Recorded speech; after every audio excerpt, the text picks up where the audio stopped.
Well, if it isn't the gunslinging guru of mental health himself, good evening, Samuel.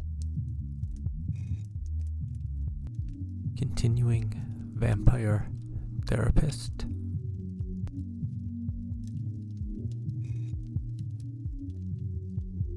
It seems you have made quite a reputation for yourself in a very short time.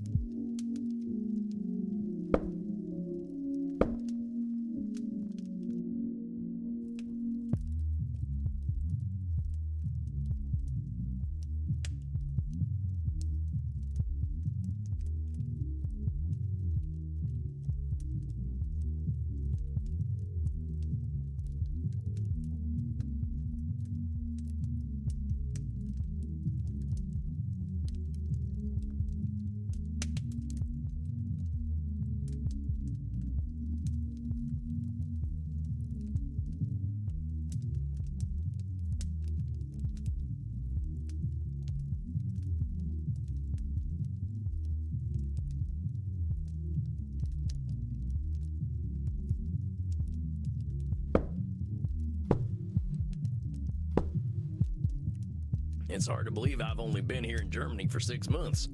In that short time, I think I've grown more than I have in the last 200-some years. You are quite correct, Samuel. It is truly gratifying to see you grow and change. Of course, our mental health journeys never quite end, do they? I am sure you still have much to talk about. But let us first take a moment to breathe and meditate. That sounds like a good idea. Give me a chance to center myself.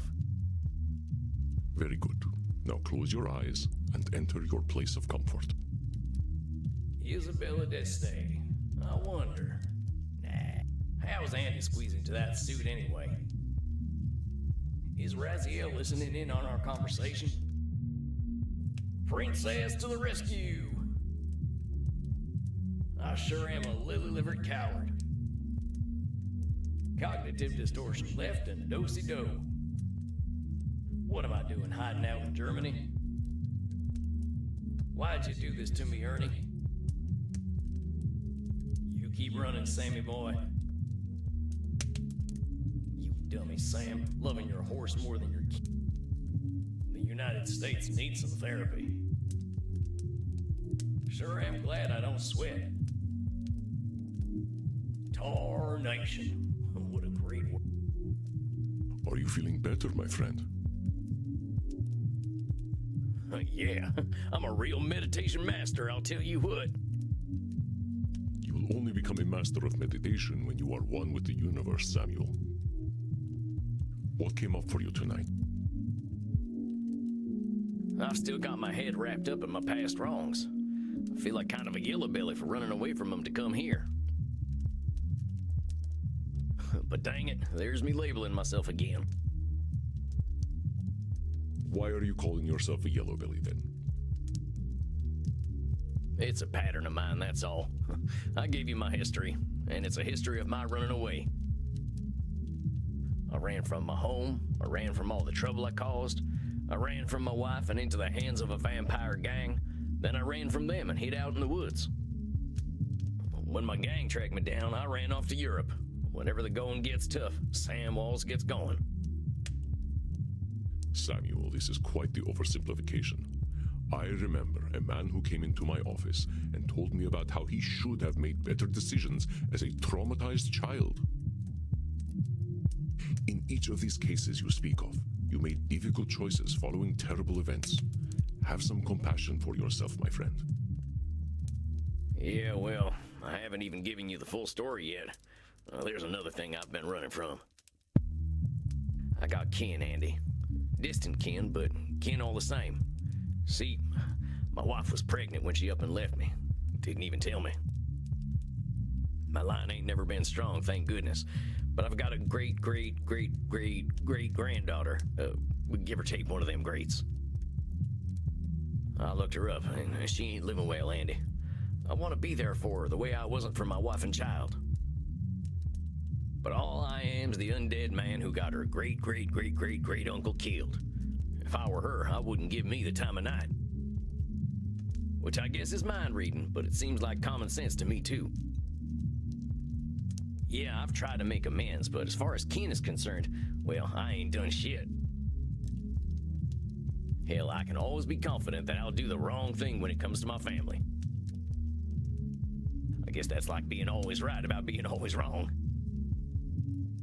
I see you are becoming quite perceptive of your own distortions, Samuel. But let me do some reflecting for you, and you can tell me how you perceive what I am saying. You consider yourself a yellowbelly, a somewhat archaic term for coward.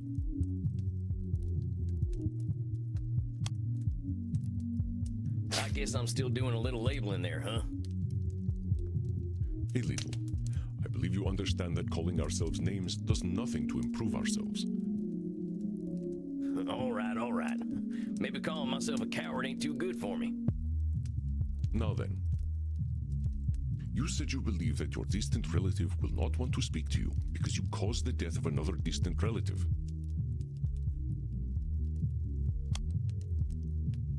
Sounds like I'm doing a little mind reading there. I can't really know what my my distant relation is gonna think of me. Naturally, we vampires have a reputation as monsters, but that is not a universal reputation. In fact, I believe we are rising in public opinion. Yeah, but if they don't see us as monsters, they see us as sex objects. And now you are overgeneralizing. We are as capable of knowing the mind of society as we are of knowing the mind of an individual. Yeah, you're right. I ain't giving my relative the chance to have her own thoughts. I should know better by now. Yeah, I know that there's another should statement. Samuel, remember what I have told you. Cognitive distortions are a normal side effect of being human. Cognitive distortion classifications are tools, not weapons to beat yourself with. Give yourself the same compassion you give to your clients. Now then, let us continue to reflect on your concerns. You also believe that the positive changes you have made in your life are irrelevant where family is concerned.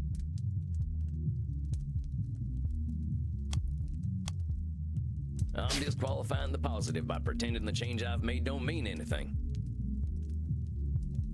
It is your favorite cognitive distortion, Samuel. Your humility is most endearing, but it does often enter the realm of cognitive distortion. There is a comfortable place between extreme humility and extreme arrogance, my friend, and that is in truth. Yeah, I know. When you're right, and you're always right. You believe I am always right? I guess there ain't no way of knowing if you're always right. You just kind of give off an always right vibe. I like to have good vibes, my friend, but vibes alone do not make the man. Most of my existence, I thought I was always right, but that was when I was the most wrong. Don't believe the vibes, dear Samuel. I'll try, but you don't make it easy. I can see where I'm making the same assumptions about McKinn, though. I gotta give her a chance before I assume she's gonna hate me. I just know that if I end up going back to the States, things are gonna get complicated. Most of us vampires out west are on the younger side. We're still in that angry, insecure stage, and I know there's a whole gang of them hollering for my blood. Are you afraid of them, Samuel? You know what? I ain't. I just know at some point I'm gonna have to deal with them. And my gang is real powerful now, especially their leader. Did I ever tell you about my vampire daddy?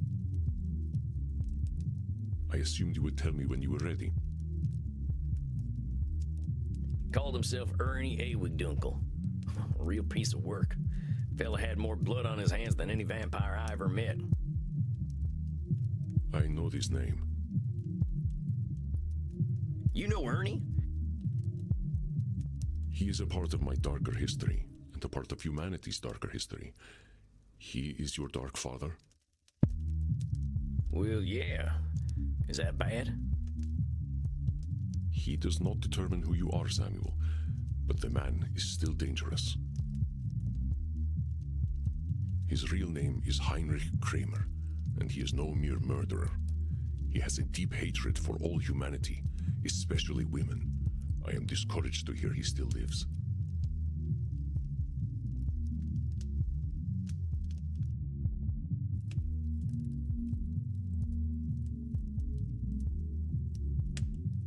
Well, what this Kramer fella do? He wrote a book in 1487 called the Malleus Maleficarum, also known as the Hammer of Witches. It was with this justification that the church was enabled to persecute, torture, and kill women. Its effects linger in society even today. The Pope during Isabella d'Este's time, Alexander VI, named him Inquisitor of Bohemia and Moravia. He did with his power is better left unspoken. Well, shit.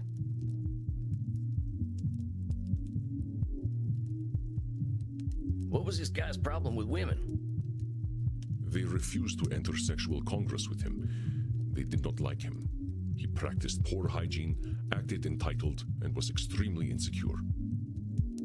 He defended his own repellent nature with great ardor, blaming women for their predictable dislike of him. He committed himself to a life of celibacy as a Dominican friar, cementing both his virginity and his hatred. Wait a minute, he sounds like one of them incel types from the internet I've read about. I am afraid I am unfamiliar with the term, but he did make his lack of sexual appeal his identity. Dang, well, now some things are starting to make sense.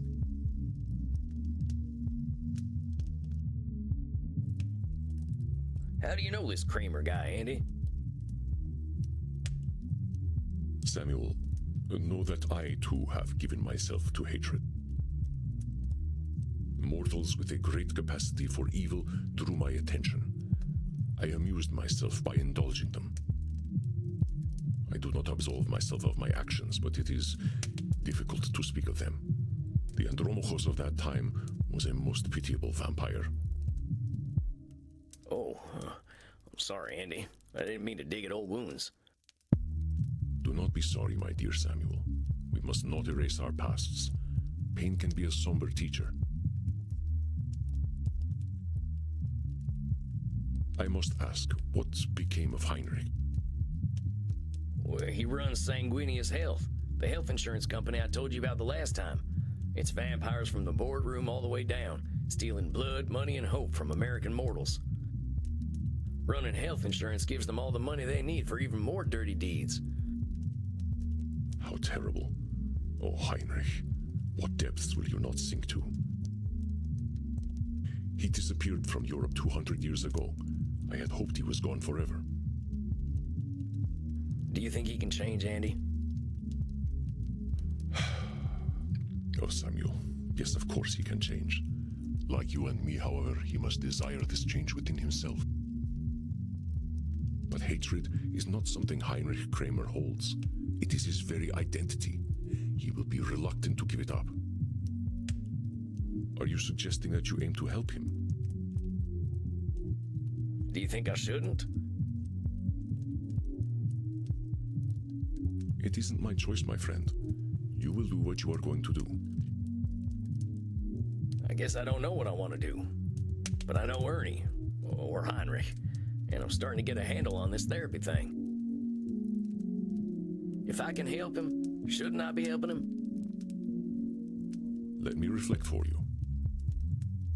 You are aware that you have knowledge of Heinrich others do not have, and that you have newfound abilities as a therapist. Therefore, you believe you should help him. I guess that's a should statement, huh? Just because I know him and know something about therapy doesn't mean it's my destiny to try to help Heinrich Kramer. Of course, Samuel. Your own life is your own. You make your own decisions. Yeah, you're right. There ain't no should. I am glad to hear you recognize this, Samuel. Heinrich Kramer is not your should. Well, thanks for talking this through with me, Andy. I think it's been real helpful for sorting out my thoughts. Of course, my dear. You did all the work. I am merely here to help you reflect. You have become quite adept at recognizing your own cognitive distortions. All there is to decide now is the path you choose from here. What drives you forward, my friend?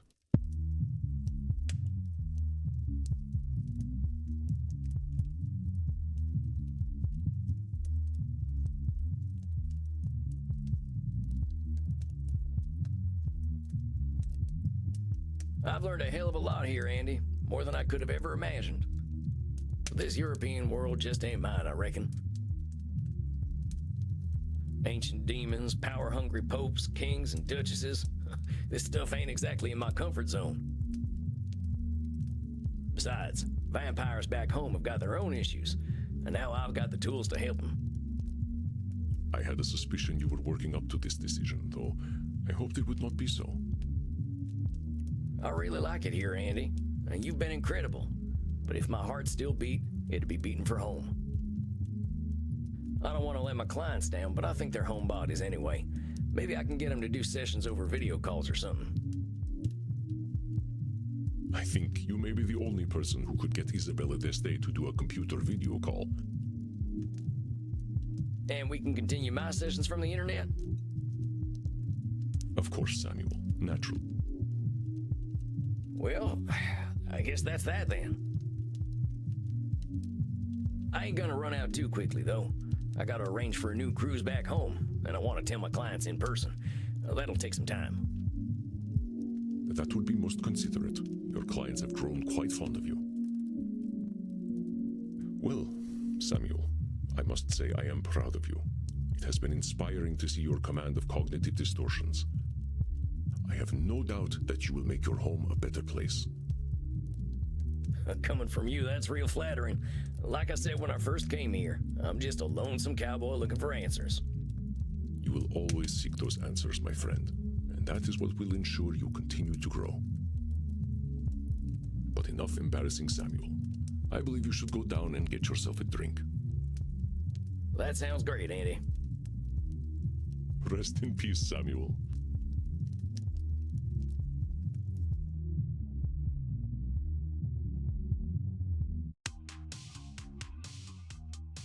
Well, that's it then. I'm going home. Once I let my clients know, I'll head back to the USA.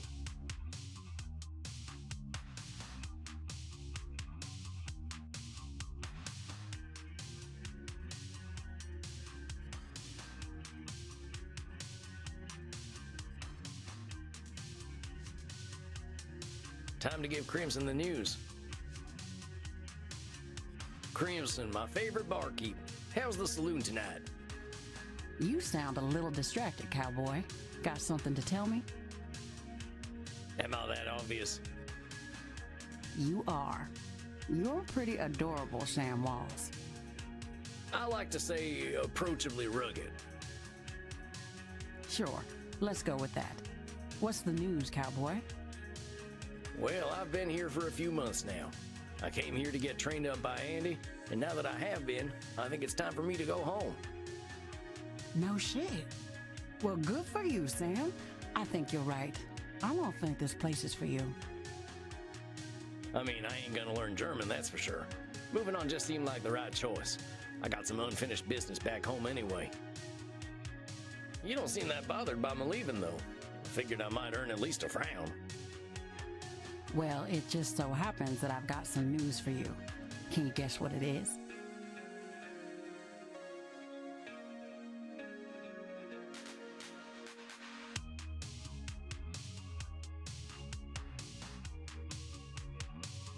You got a new kitten.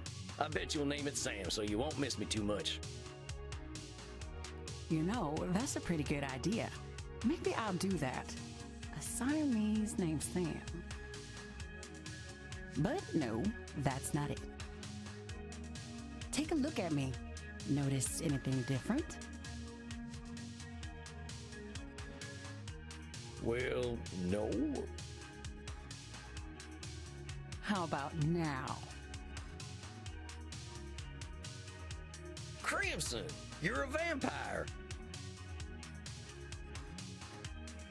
Newly undead and ready to bite some necks. Well, what led to that decision? I thought about what you said, about how vampires have got time to start over and time to do things their way. I'm going back to America too. Gonna join a different kind of bar again. The law moves slowly, but I've got time. Dang, Crimson. A vampire lawyer. Look out, world. Kinda sounds like a neat video game. Vampire lawyer. No, it doesn't. But I think I can make a difference. How'd Andy take the news? He knew it was coming, like he always does. Can't surprise that man. I love him to death, literally. And I'll come back someday. I just need to go my own way for a while. Dang. Well, this is some big news. When do you think you're leaving? Figure I'll go with you. I'll need someone to show me the ways of the night anyway. Shucks, well that sounds mighty fine, Crimson. Might need your help going up against the big corporation my old gang is running. You got a deal, cowboy. Don't look now, but dinner's just arrived. Maxi, look! Crimson! She is now ein Vampir. You are one of the night children now? Looks that way, and we're in the mood for a little celebrating. Sam and I are headed to America. Why would you want to do that? They do have better network infrastructure. Oh, I suppose that is true. Oh, but we will miss getting our necks beaten by you. If you join us in the kink room, we will have a foursome. Come on, cowboy. We won't be in Germany forever. Alone at last. My veins throb. Who gets to bite me? I'll let you get first pick, Sam.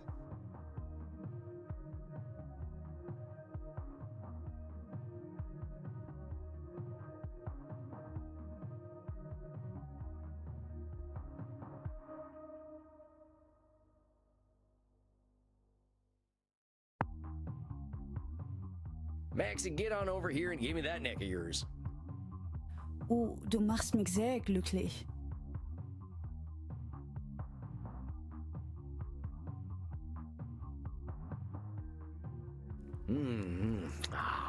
That's the good stuff. Oh, I am feeling woozy in the most wunderbar Weg.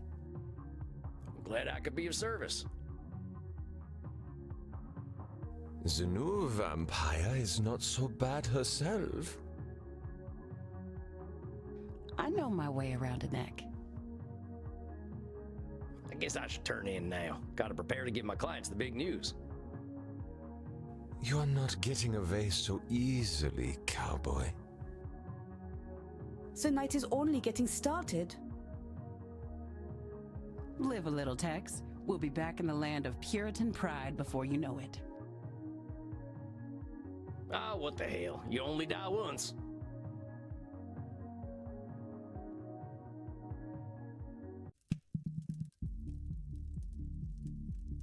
Good evening, Samuel. I believe you are seeing Dr. Drain tonight. Or is it Lord Lourdes?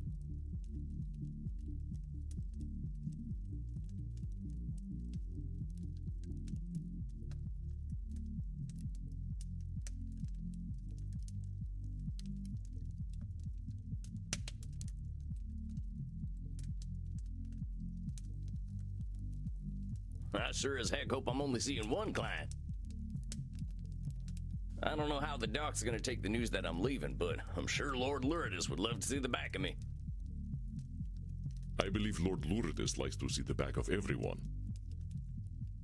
He's a real sumbitch, but you can't say he's picky. I should get my distortions picked. Now let's see.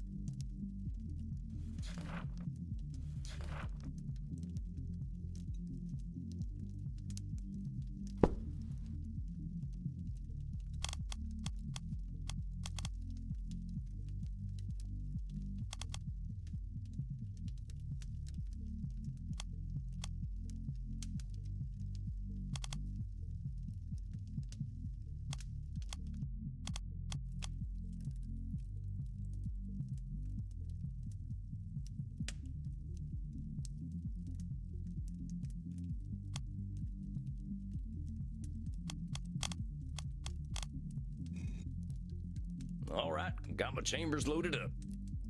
Is that really a phrase, or are you trying to get a reaction out of me? I'm joshing a bit. To cover up your very real obsession with firearms. I know you by now, Samuel Walls. Guilty as charged. I will leave you and your gun in peace. Good luck tonight, Samuel.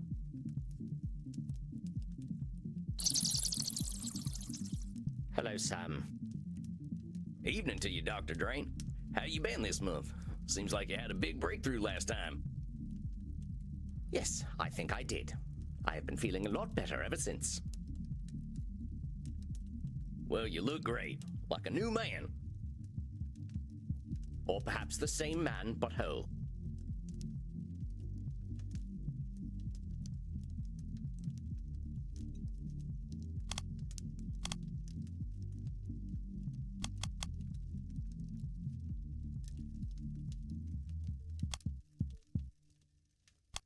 Now, come on, Doc. I don't know who you're labeling a butthole, but there ain't no call for it. What are you talking about? You said, or perhaps the same man, butthole. Devil preserve us, I meant no longer separate parts. I am whole. Oh, yeah, that. Well, you look a lot more at peace than I've ever seen you. Why don't you fill me in on the last month? I can scarcely believe how the last few weeks have gone. I didn't do a single hour of work. I let my scientists do it. They couldn't believe I backed off. They thought I was dead. But you are dead. They don't know that, do they? Regardless, I thought I owed myself a little space. I actually stayed here in Germany the entire time. Really? Here in Leipzig? I went to Berlin. I heard you can do whatever you like there, and no one cares. I went clubbing, Sam. I bit mortal necks. I really had quite a nice time. Yeah, I remember you were a good dancer. Oh, I sometimes danced for several nights in a row.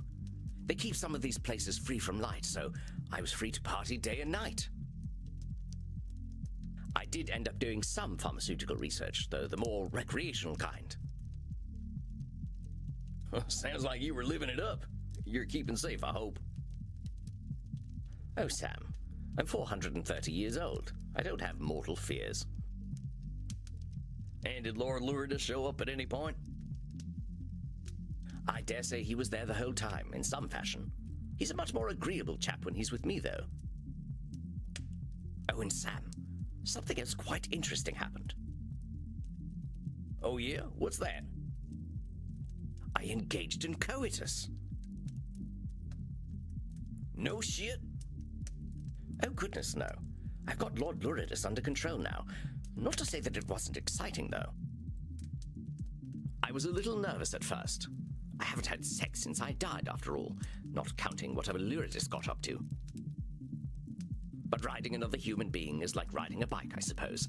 It just comes back to you. Well, dang, Doc. I'm just thrilled to hear you're letting yourself live a little. Yes, it's been a satisfying month. I'm headed back to Berlin tonight to meet my paramour again before I fly back to London. So is this some kind of serious thing? Not at all. Having a conversation with him makes me want to yank my hair out, so I just yank his curly locks instead. Who the hell are you and what have you done with Dr. Drain? It's funny, isn't it? I would have been disgusted with this person 6 months ago. Now I find I quite like him, and others seem to as well. Well, maybe this is a good time to give you some bad news then. I'm headed back to America, Doc. I reckon I can do more good there than I can here. Truly? But you're all so repressed there.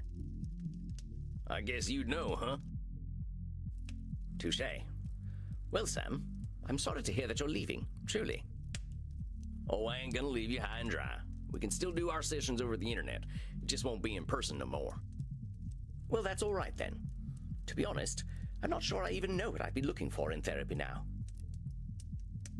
But then, I didn't know what I was looking for from therapy when I first flew in either. Well, I appreciate your keeping an open scientific mind, Doc. Is there anything you wanted to go over tonight? Honestly, no. I suppose I should snap back to reality at some point and tend to my research, but not now.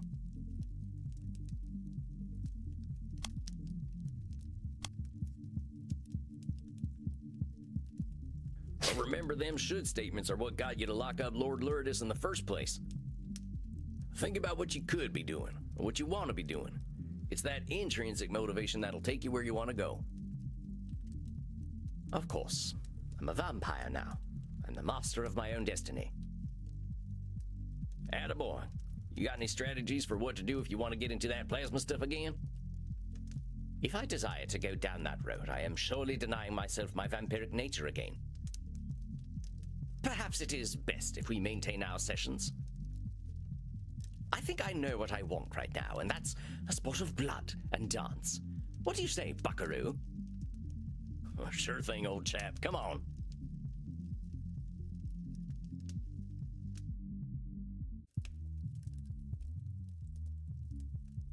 My dear Samuel, it is a big night tonight, isn't it? Oh, yeah? Why's that?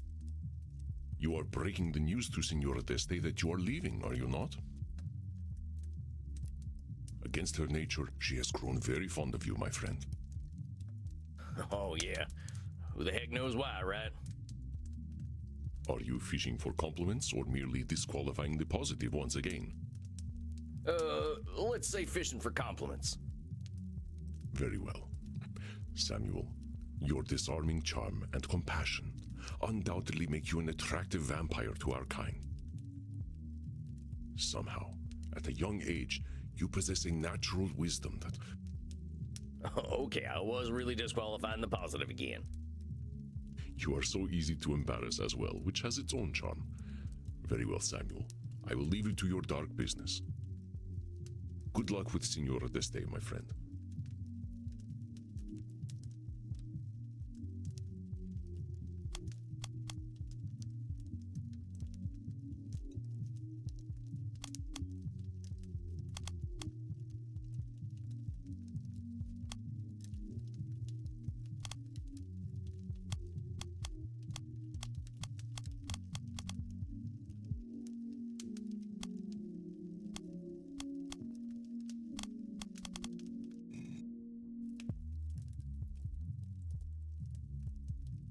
All right, got what I need. Here comes the good lady herself.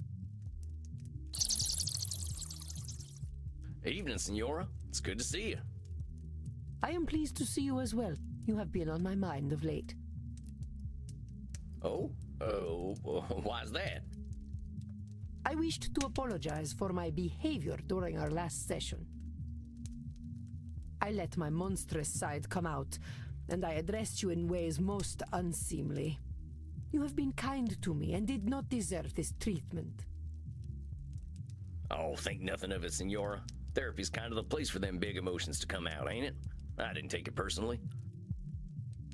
Oh, but you should, Sam. I called you some terrible names. I disrespected you. You should be quite angry with me.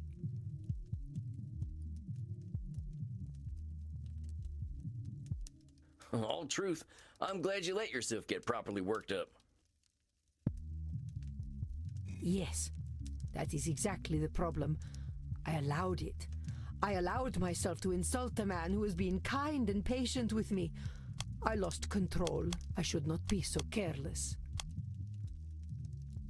I don't expect you to always be in control, Senora. Like we've been saying since you walked in, you gotta have some compassion for yourself when you do lose that control. No one's saying you should always be in control. I think you're a superhuman, Senora, but you ain't superhuman.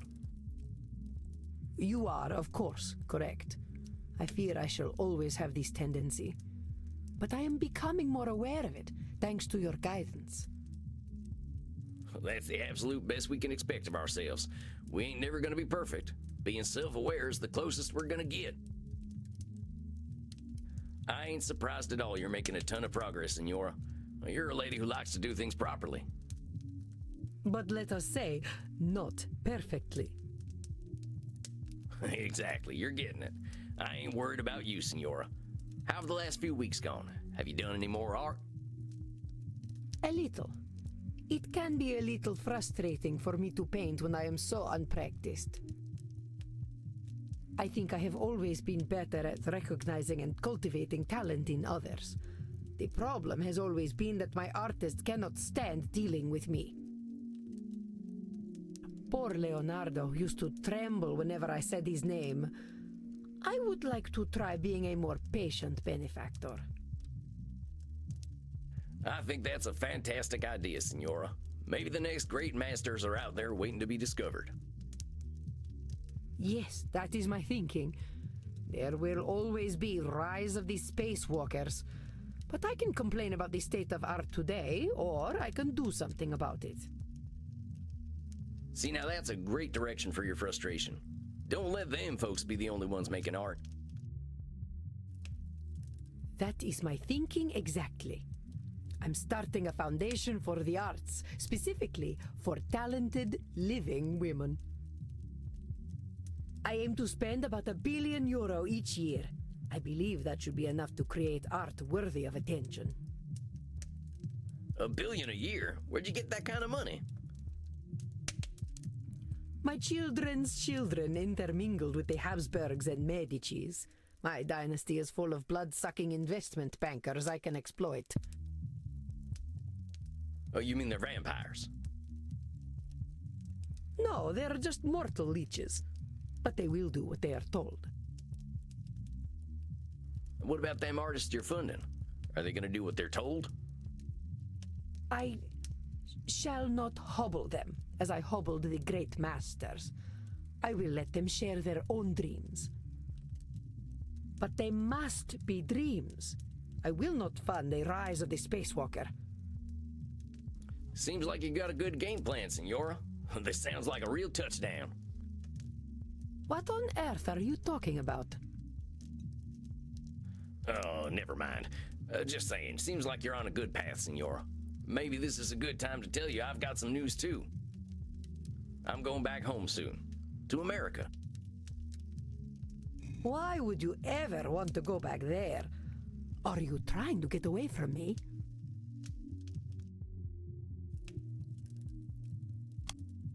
Well, my personal stuff don't have much to do with you, Senora. No, it ain't nothing like that.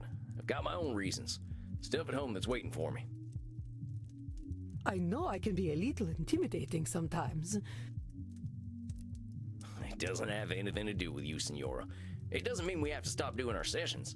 We'll just have to use some of them internet video chat things. But I do not know how to use such things. Can't you stay here? No can do, Senora. Besides, you gotta admit, I don't exactly fit in here in Europe. Perhaps we need more men like you. Oh, well, trust me, Senora. I ain't that special. I got my problems just like anyone. The popes of my time would have hated you, dear Sam. They would feel naked before you. I suppose if you must go, then you must go. Will you at least teach me how to do a video call before you leave? We can take a little time now if you're willing. I would like that. Very much. Come on, Senora. I'll show you how it's done.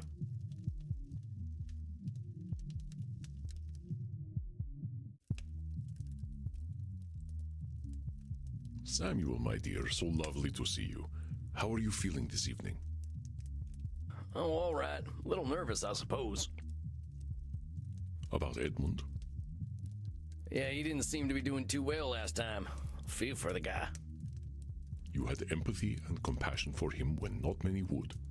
If you continue this approach, I am certain that all will turn out for the best. I ain't so sure, I gotta admit. Maybe Eddie would have been happier living the lie. In the short term, I believe you are correct. Inertia is always the easiest option. But inertia can also lead to a certain decay of spirit. Edmund, as you so astutely pointed out, has time to grow as a human. He will find his joys once more. I sure hope you're right, Andy.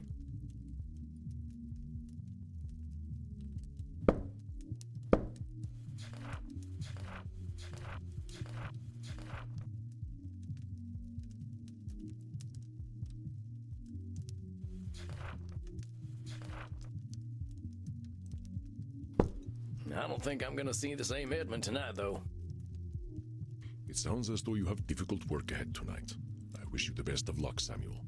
Choose your distortions well.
Locked and loaded, boss. Do you plan to engage in therapy with Edmund or fill him with holes? I was planning on therapy. Then try not to refer to cognitive distortions as ballistic weaponry, my friend. Sorry about that. Thanks, Andy. I'm teasing you, Samuel. Do have a good session.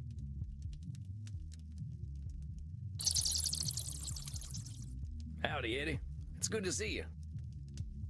Is it? Can it be good to see me if you do not know who I am? Eddie, whoever it is that's sitting in front of me, it's good to see him. Well, I'm glad you think so. You're not feeling too good, are you? Not very. I've spent much of the last weeks in bed, in silence, pondering the only question that matters. And what question is that, Eddie? To be or not to be? I've said the lines so often, but I never understood them. They were just pretty sounds I used to make the people cheer. I said them with conviction, with emotion, or simulacra of such, and so full of sound and fury, yet in the end, signifying nothing. Now I know that the answer is not so simple. To be, indeed, or not to be. Well, maybe you can walk me through it, Eddie. I never was much of a theater guy. Of course. To be or not to be, that is the question. Whether it is nobler in the mind to suffer the slings and arrows of outrageous fortune, or to take arms against a sea of troubles, and by opposing, end them. This part is simple enough. Do we accept our troubles as they are, or do we take the effort to address them? The bard continues with some more pretty speech, and then that the dread of something after death, the undiscovered country from whose bourne no traveler returns, puzzles the will, and makes us rather bear those ills we have than fly to others we know not of. I have borne those ills of my own making. My undiscovered country is the true Edmund Keen. Who is he? To be or not to be, indeed. I have feared that undiscovered country with all my still heart, and now I have arrived there, not to be. Where is the place upon this cursed orb that was made for Edmund Keen? That sounds really heavy, Eddie, but I want to help you with a little perspective. This idea that there's a place made for you ain't true. You gotta make that place. There ain't no cast list with roles to be filled. You gotta make your own role. Perhaps I have taken all the world's a stage a bit far. Well, maybe a little. You're a clever fella, Eddie, and you're still a human being. You're just dealing with a lot right now. Give yourself some compassion. It ain't easy starting over after 200 some years. I'm proud of you for soldiering on, hombre. I do not understand why. What does the world need of me? All I have ever done is play the clown upon the stage. I am as unnecessary a man as ever there was one.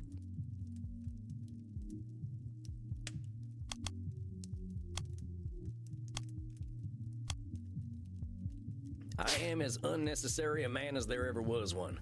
Eddie, who says you need to be necessary? Being you is enough, hombre. That's what you're gonna be regardless. I know it's a big, scary step being you, but you took it. And for that, I'm dang proud of you. You are kind, and I suppose it is true that facing the slings and arrows of righteous fortune is a virtue in itself. But the future is now all undiscovered country, and it will be a hard land to navigate for a swaddling babe such as I. I can scarcely crawl, but at least I have you to help me. About that, Eddie. Oh dear. I'm heading back to America, Eddie. I've got growing and changing to do myself, but we can still do our sessions over video call. Oh no! Oh no, no, no, no, no, no, no, no, you cannot leave, you must not! I will be all alone! The mortals wait for me to stumble, and when I do, they will fill my mouth with garlic and cut off my head! Eddie, come on, you're doing a little catastrophizing there. We'll still be talking over video calls. You've been handling yourself fine in London without me. Oh, but I haven't! I absolutely have not! I stayed in my coffin for the entire month! The director of the play who disarmed me so seeks my head for the loss of her Piero! Oh, my dear man, you must not go! You cannot do this to me! You cannot turn me into a shell of a vampire and then abandon me!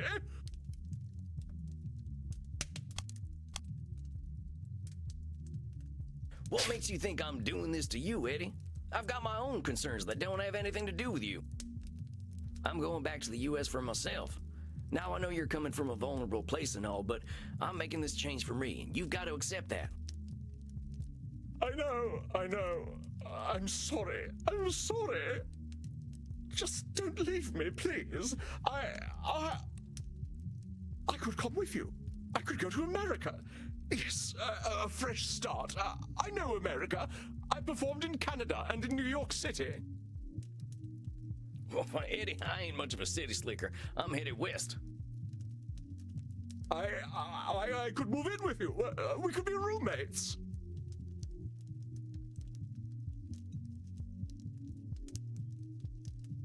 Eddie, no, that ain't gonna happen.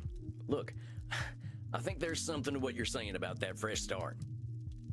But my role in your own life is as your therapist. We gotta stick to them boundaries. Now, I'm happy to meet with you as your therapist, but you gotta be content with that, all right? Yes. Of course. Yes, well then, that's settled. I'm going to America. I shall go home and pack my things immediately. Now, take your time, Eddie. I need a little more time to wrap up here.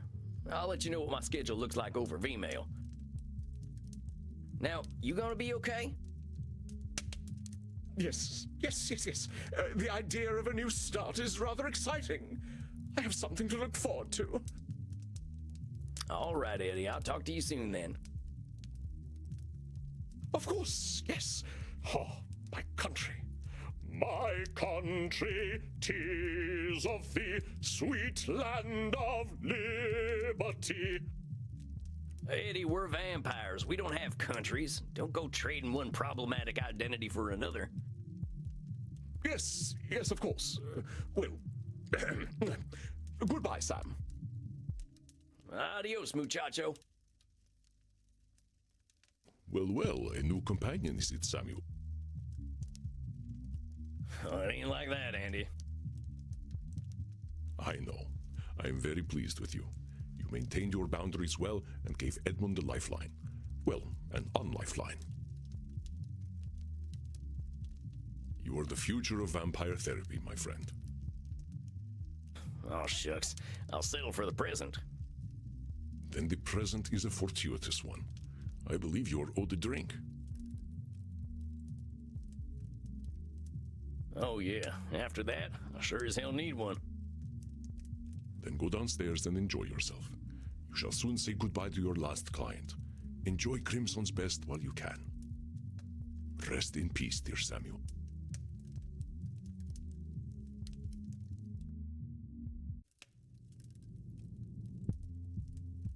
Greetings to you, my dear Samuel. It is, as always, a pleasure to see your face. Oh, thanks, Andy. You got a nice face, too. Why, thank you. It has served me well. I suppose tonight's meeting is bittersweet. You are saying goodbye to your last client, yes? Yeah, that's right. Meddy should be showing up any time.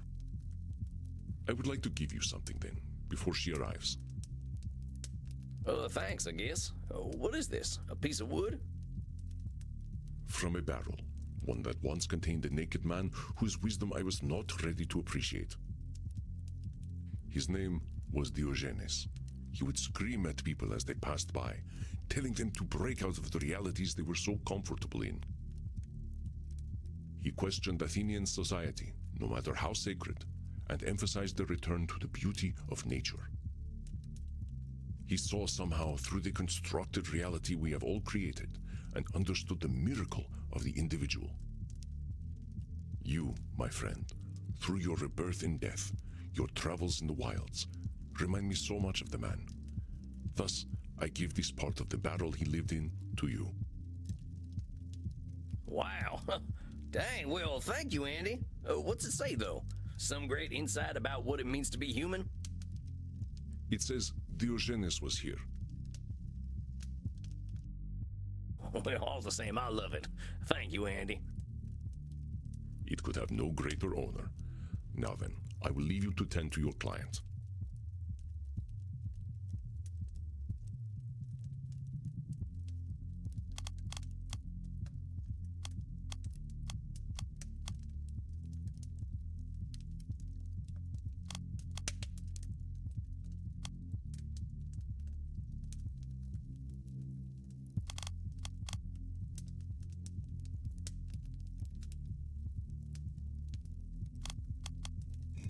Got my ammo at the ready. We really need to talk about this gun stuff sometime. Whatever this thing is, it is very old. Yeah, I know. We'll get to it, I'm sure. Do not worry about it for now. Please take a moment. She comes. Hello, little mouse. Oh, hello, Meddy. Interesting clothing you're wearing tonight. Have you been? How have I been? Or rather, who have I been? Sure, how about who have you been? I've been a halfling druid.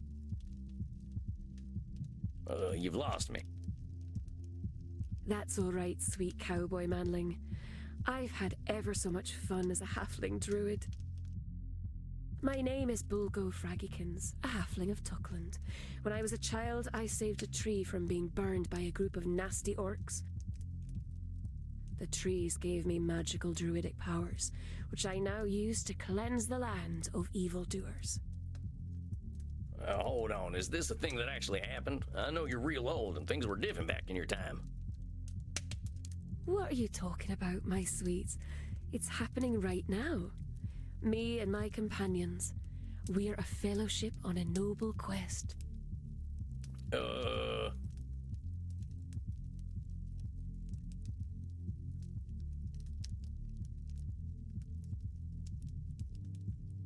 What's this noble quest you're talking about? Well, in the city of Balin's castle, there's a philanthropist mage named Durgan the Munificent, who keeps the people happy and content. But my fellowship and I have discovered that he's actually a warlock serving Anne Calgon the Clean, an ancient dragon who seeks to purify the land of all mortals. Durgan is cutting down trees throughout the realm, which upsets me very much as a druid. We're going to defeat him, face Anne Calgon, and save the land from certain doom. Okay.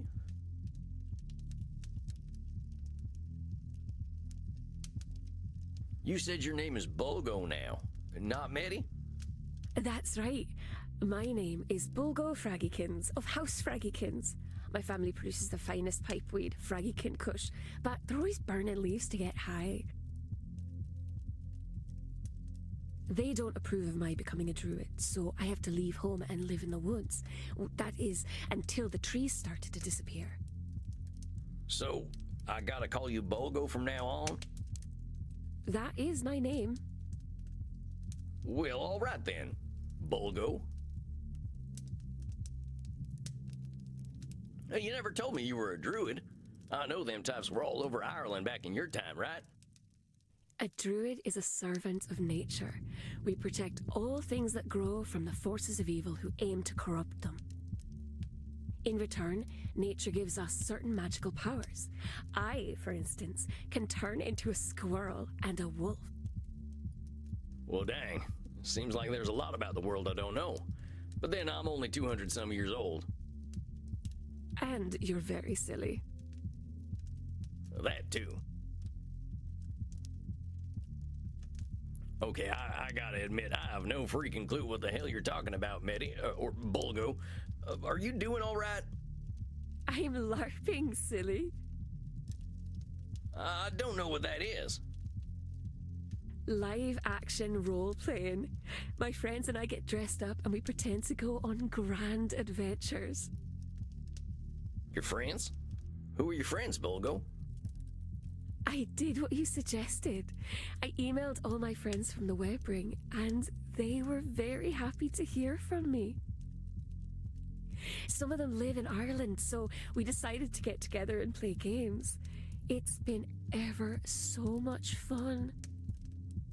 They're all mortals, but they love that I'm a real vampire. They share their blood with me as part of our role-playing. It's how I summon up enough magic to turn into a squirrel. That's incredible. I'm so happy to hear that, Bulgo. You got blood, you got friends, and what about the algorithm? My friends and I performed a mystic nature ritual to clear my mind. Nature provides what I need, not hyper-intelligent monsters. The algorithm only wants boring things anyway. I close my glitch and only sell its accounts. I like my IRL friends better. And how do you feel? I feel happy. You were quite right. There are kind mortals. My friends have lots of mortal problems, but I have lots of money, so they don't need to worry about mortal things. That sounds like a pretty decent exchange, Bulgo. Sounds like you're in a pretty good place, huh? Well, almost. I have one problem that plagues me. Well, what is it? Orcs. I hate them. Orcs? Orcs. They're all awful. They cut down trees for fun, they're always saying dirty words, and they like to kick halflings. Now, come on. I haven't met any orcs, but I know you haven't met all of them. You don't know their stories. Maybe they're that way because they were raised in troubled households and they don't know any better. Maybe some of them act that way because that's what you expect. Show a little compassion, the same as you'd show for yourself, and maybe them orcs will surprise you. But the rule book says all orcs are evil. Since when do you follow a rule book, Bulgo? Perhaps you're right, little mouse. I have been a bit harsh on the orcs. I shall be kinder from now on.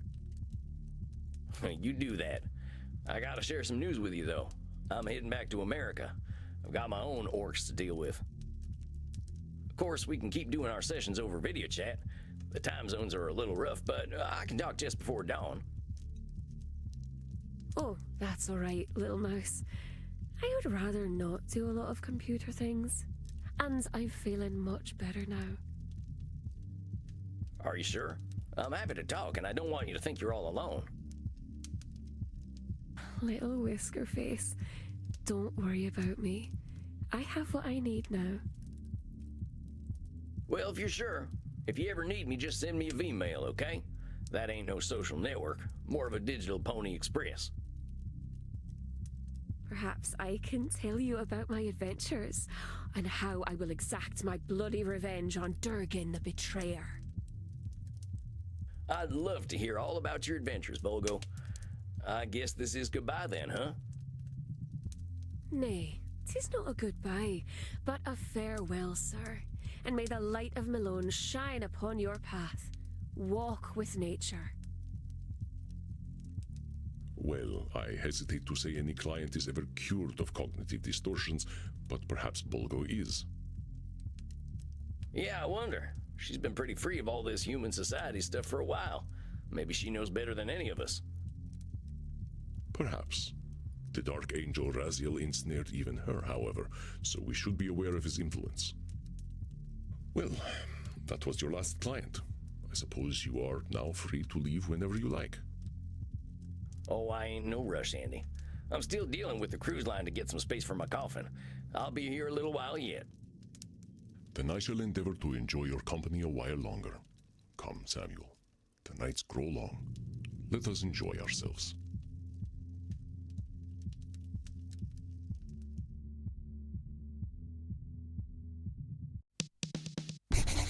Hey, Crimson, you seen Andy? I wanted to have a chat with him before we leave. He slept in tonight. We had a long night yesterday. Had to say our goodbyes, too.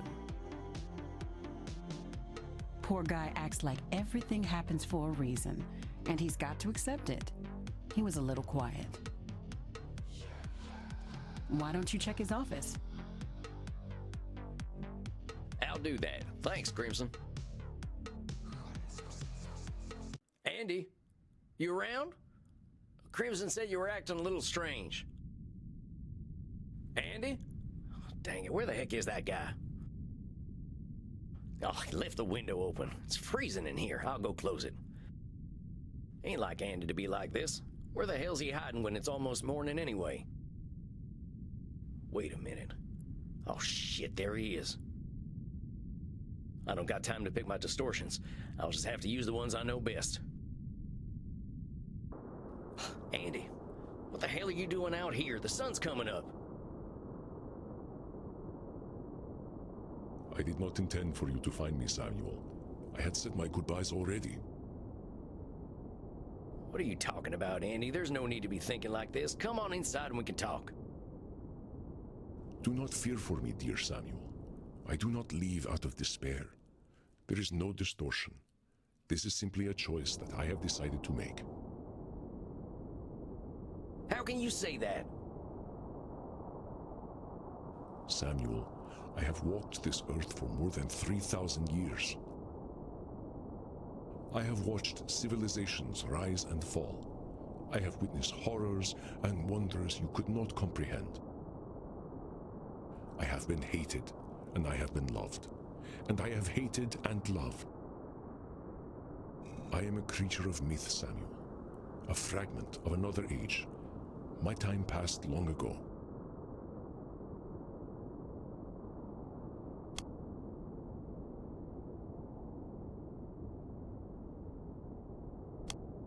Andy, these things are only true from your own perspective. You're doing some labeling and you know it. I know you ain't a mythological being. That's a cognitive distortion. My friend, it is not. This is a world of computers, of technology. But I was here before the name Jesus Christ ever existed. I was here before civilization. It is not labeling to say that I am from another time, and indeed older than most myths. This distortion does not apply to me. Well, who cares about that, Andy? I think it's great that you got all this experience. You got perspectives most of us couldn't dream of having. But Samuel, my perspectives are alien. The humanity I was born into is not the humanity of the modern world. My value is like that of a history book, and the perspectives I have, while well-earned, are of their time. Do not look to me for answers.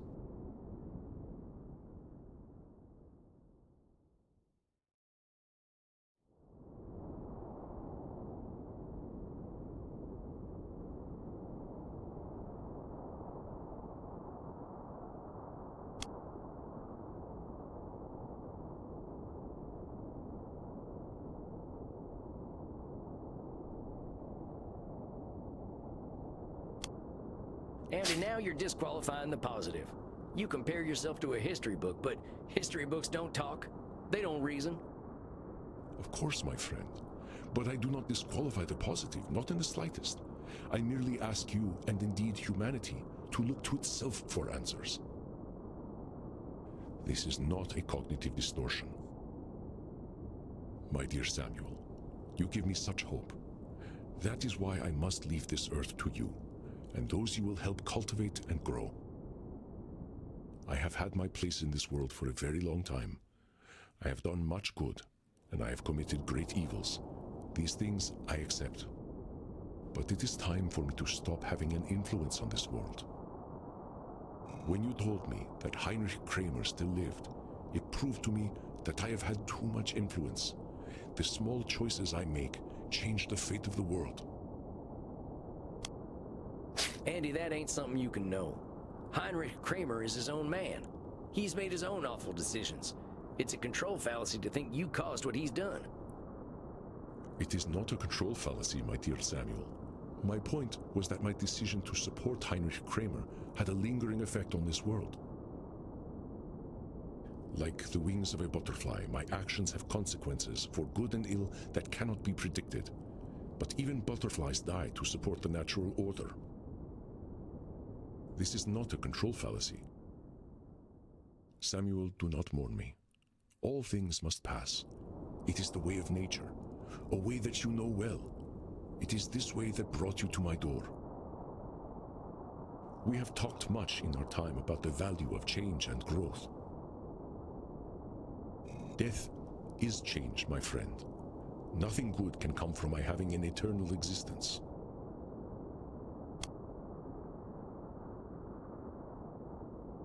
Now that's Nosferatu thinking if I ever heard it. Nothing good can come from your having an eternal existence. You're doing plenty of good all the time. Think of the people you've helped. Think about Crimson. Think about me.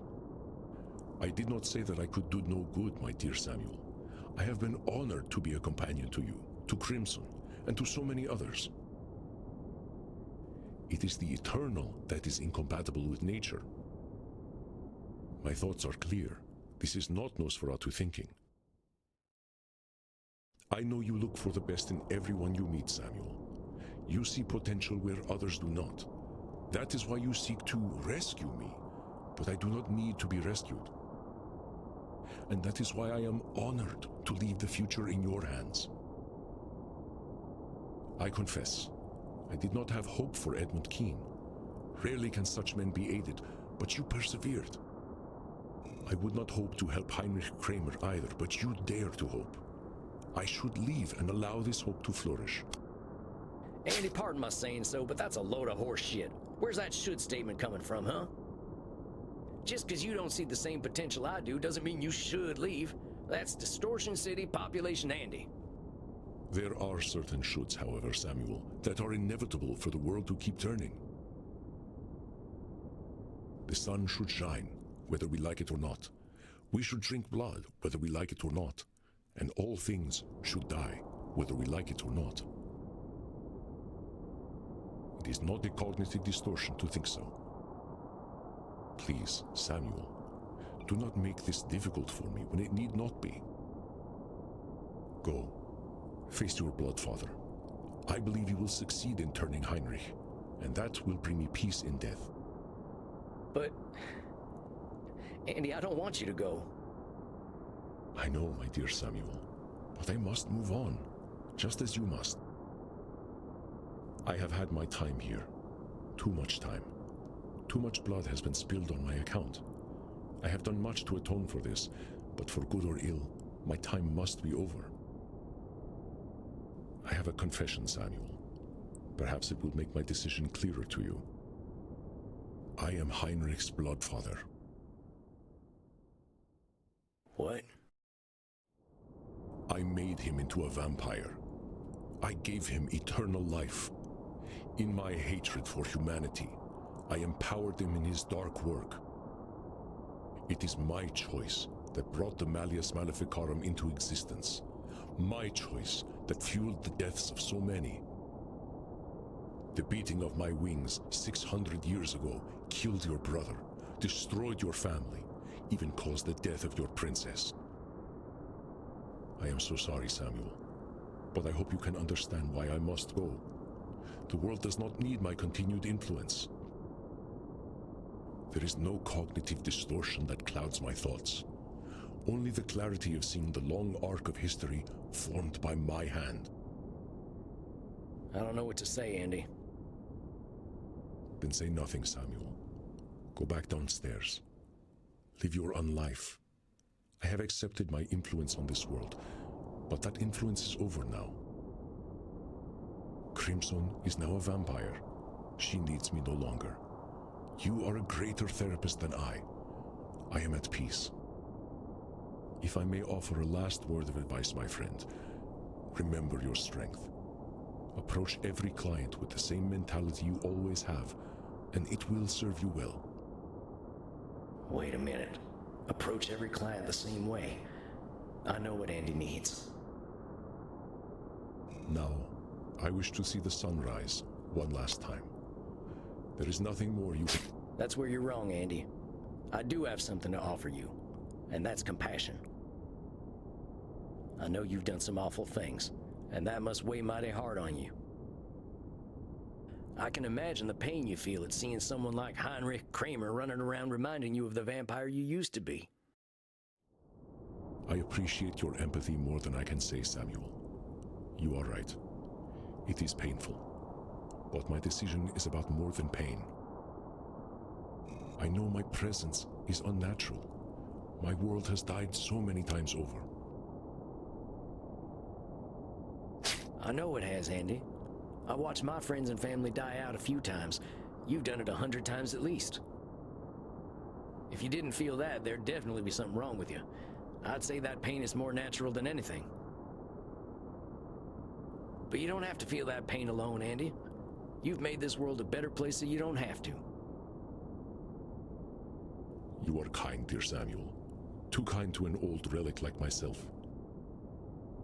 But I do not wish to see the history I have created.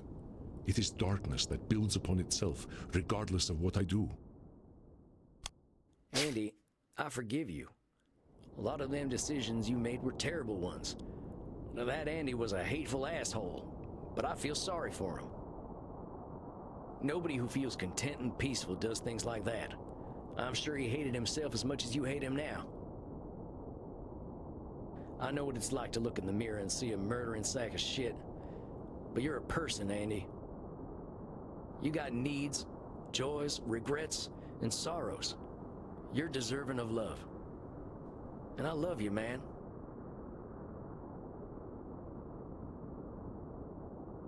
Damn it, Samuel.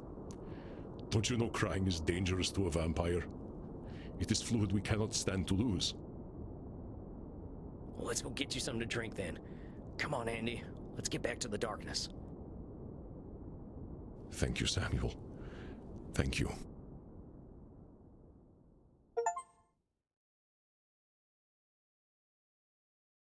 Whew, what a night. Poor Andy. I think he'll be okay, though.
Being human means we're gonna keep making mistakes, but we'll have to accept them and forgive ourselves. I'll keep an eye on Andy before we leave, but he seems pretty eager to help me with Heinrich now. That ought to keep him going. He gave me this here coffin as a gift, and I'll definitely think of him whenever I'm resting in it. Now then, I think I'll do a little reading from my favorite book, something to inspire me for the challenges ahead. I learned this, at least by my experiment, that if one advances confidently in the direction of his dreams and endeavors to live the life which he has imagined, he will meet with success unexpected in common hours. In proportion as he simplifies his life, the laws of the universe will appear less complex, and solitude will not be solitude, nor poverty poverty, nor weakness weakness. Yeah, you got it, Henry. I'll just keep walking and everything will turn out okay. Now, time to watch Mo yank Larry's hair out. Oh, there ain't nothing funnier than some good old slapstick violence.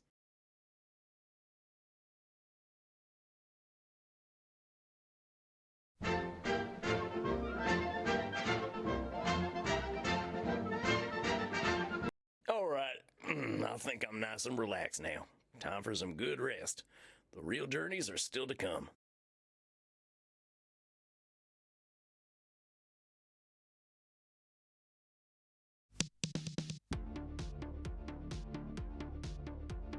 Tonight's the night.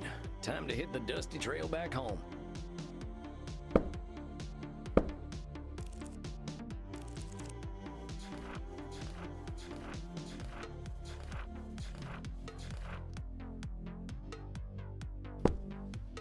You ain't gonna take any sunrise strolls, right, Chief? I am fine now.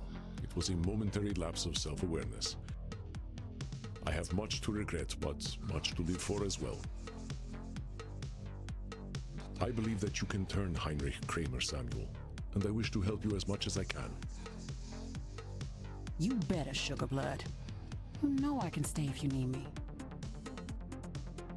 No, I cannot hold you or Samuel back. We all must continue on our paths. On my honor, I will continue as well, as I have for the last 3,000 years. You are already packed, and I would not see you delay. I guess this is it then. Last time I'll see this bar for a while. Immernacht shall not be the same without you, but it will be something new. Oh, if you're looking for a new snack, there's this fellow who's been roaming around. Name of Kieran. We have met. I should very much like to know him better. But do not worry for me, Samuel. A vampire is always comfortable with a little quiet. Regardless, I have my cats to snuggle. Now then, let us go outside. I shall see you off. Well, here we are. Guess this is it. Samuel, my dear, this is not an ending, but a beginning. Do not think that I have nothing left to teach you. We will speak over the internet. I do not release you from therapy. Reckon I got plenty of work to do still anyway. We all do. Now, Crimson, come, embrace me.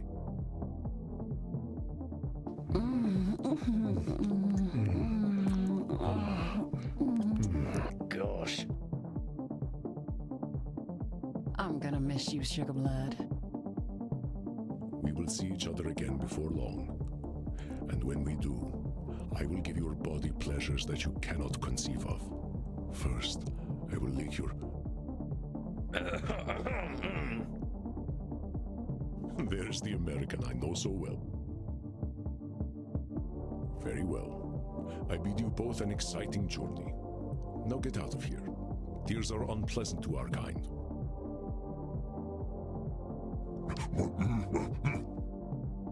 Oh, hey, Bert. You wanted to say something.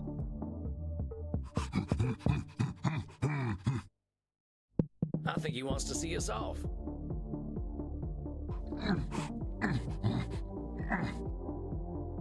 Go on, my friend. Speak your mind.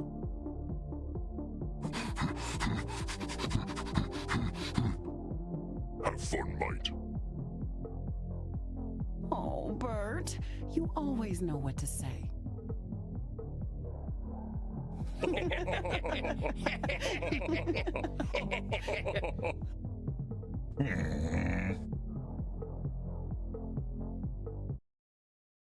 That's it then. In the past months, I've learned more about myself than I did in the last 2 centuries. I got reasons to hope that I can put my skills to use back home, and that I can help anyone who's ready to be helped. For the first time in my life, I got real friends who can't die, and together, we can be better vampires than we ever were alone. I was lost once. I didn't know what I was put on this earth to do. I didn't know why I died. I didn't know who I was. I may be a vampire, but I can reflect now. Now I know who I am.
I enjoyed that.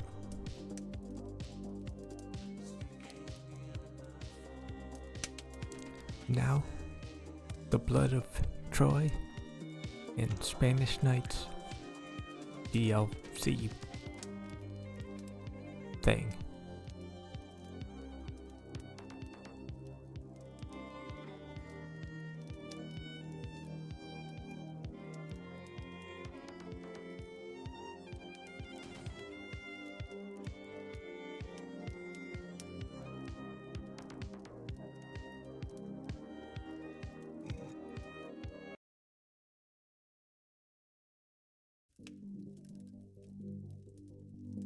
Samuel, my dear, thank you for making the time to speak with me. Come on, Andy. I've got all eternity. I've always got time for you. An elder vampire such as I should not need your time. But I have been rather foolish of late, and disappointingly powerless against my own cognitive distortions. Whoa, Chief, slow down. I can't catch up with all the cognitive distortions you're shooting right now.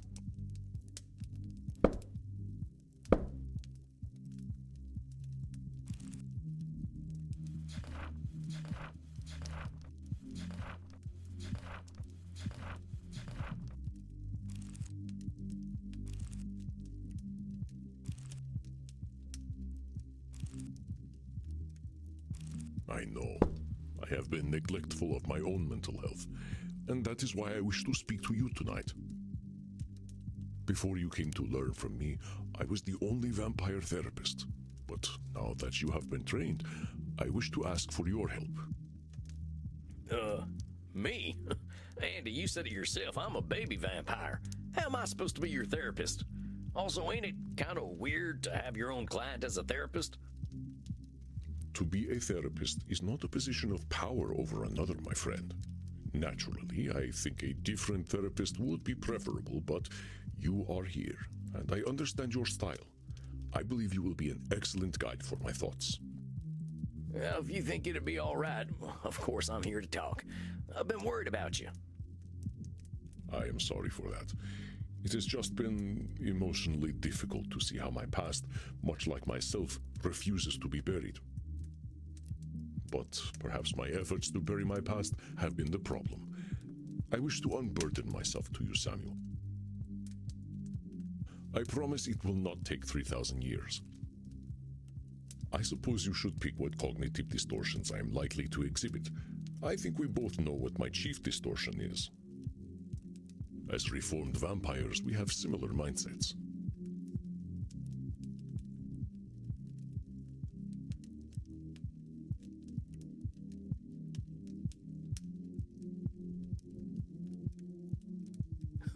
It's being handsome devils. The night can't handle the two of us. That is no distortion, my friend. We are indeed a force of sexual allure to be reckoned with. But what is the cognitive distortion we share? It's disqualifying the positive. I guess it comes with the territory of being former bad guys. It shall ever be our crucifix to bear. What other distortions do you think I need help with?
Okay, Andy, I think I'm ready to talk.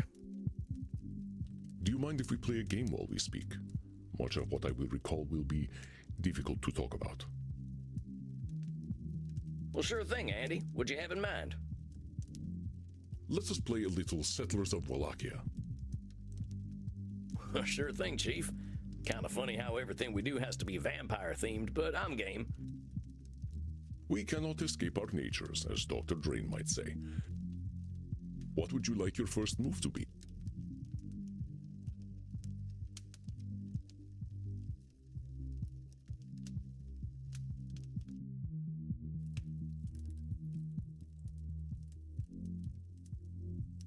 I think I'd like to build up my defenses. The best offense is a good defense, as they say. I am not sure they say that, but very well, my friend. Now then, let me tell you the story of my early days as a vampire. Here, perhaps this will tell you something of my origins. Please be careful with it. It's nearly as old as I am. Dang, this thing belongs in a museum. One could argue the same about us, my friend. But this vase has emotional value to me. This poor vampire with a spear in his chest, his name was Machariel. He was my bloodfather, and the love of my short life. He was 6,000 years old when we met. He knew secrets from another age. He taught me how civilization had restrained the human animal. We did not even need to speak. He could communicate poetry with a single glance. This is the night he was killed by the Trojans. They attacked us in our sleep. I woke up to their laughter and his sweet blood splashing across my face. Shit. Dang, Andy. I can't imagine how traumatized you must have been. Your heart must have been broken to pieces. No, I did not allow myself to mourn. If I shed a single tear, it would have been my end. The pain I felt was so heartrending. I knew it would be my permanent death.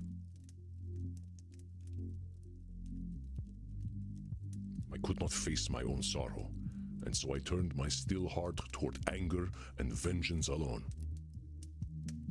and my vengeance was mighty indeed. I tortured Mechariel's killers, of course, but this did not cool my blood for even a moment. I was resolved to taint their entire race. I planted a seed of darkness in the Trojan people that would blossom into a corrupted Roman Empire.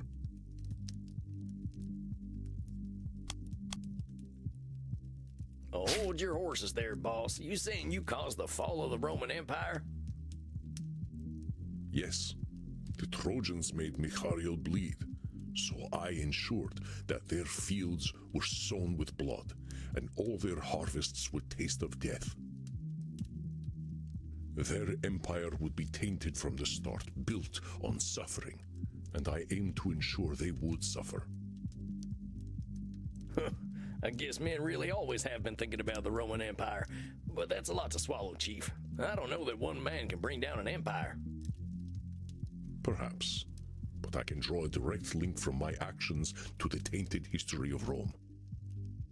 Mythology says that it was Athena who brought down Troy, but it was I. You see, it was I who eliminated the opposition to letting the Trojan horse into the city of Troy. I'd like to show you a painting I commissioned of this event. I think you would appreciate. Well, hot dang, that is one beautiful horse. I thought you would appreciate the craftsmanship.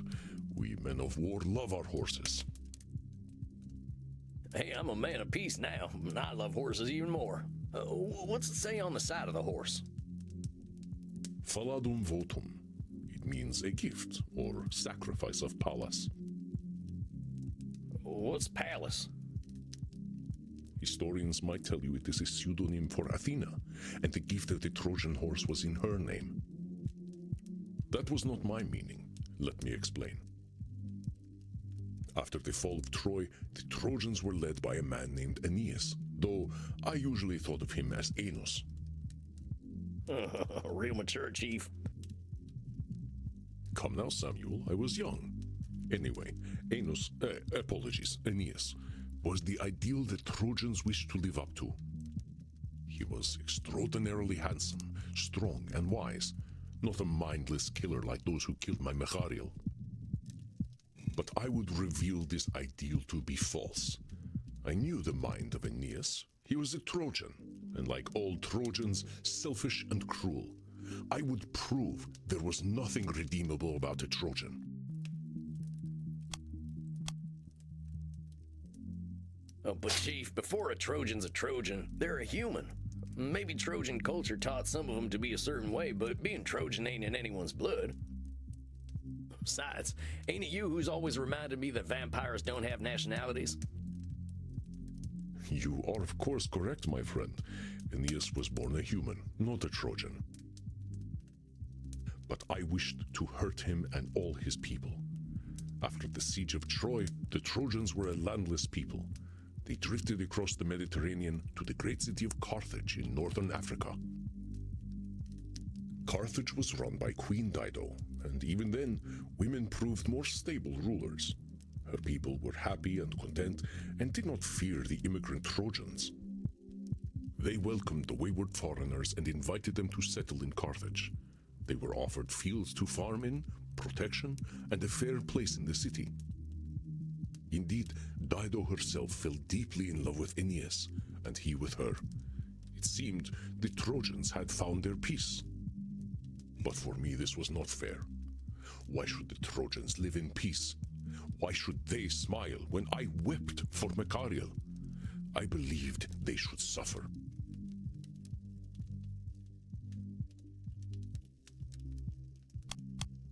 There's a lot about the world that ain't fair, Andy. Expecting fairness or that things should be a certain way ain't respecting that reality. I think you were trying to create your own reality, but that's a pretty tall order. Very perceptive, Samuel.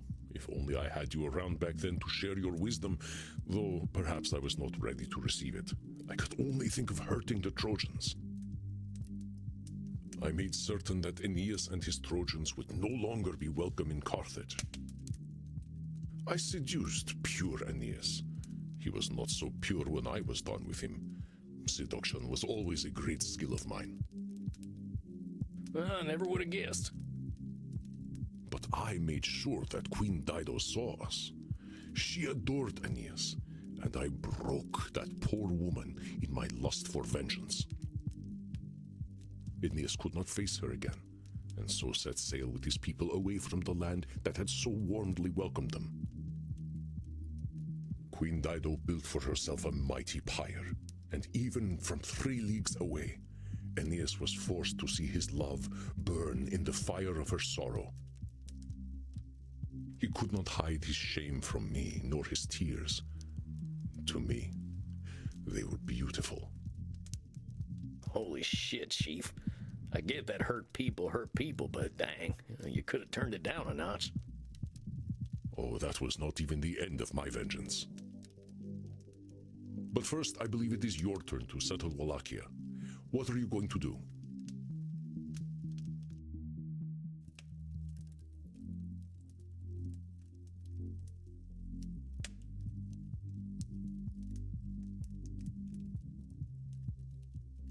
Oh, let's buy some of them sexy leather outfits. I might end up needing to go to a party. You certainly don't want to show up to a vampire party wearing a t-shirt and jeans. Now then, where was I? Ah, yes. The Trojans left Carthage for the northern Mediterranean.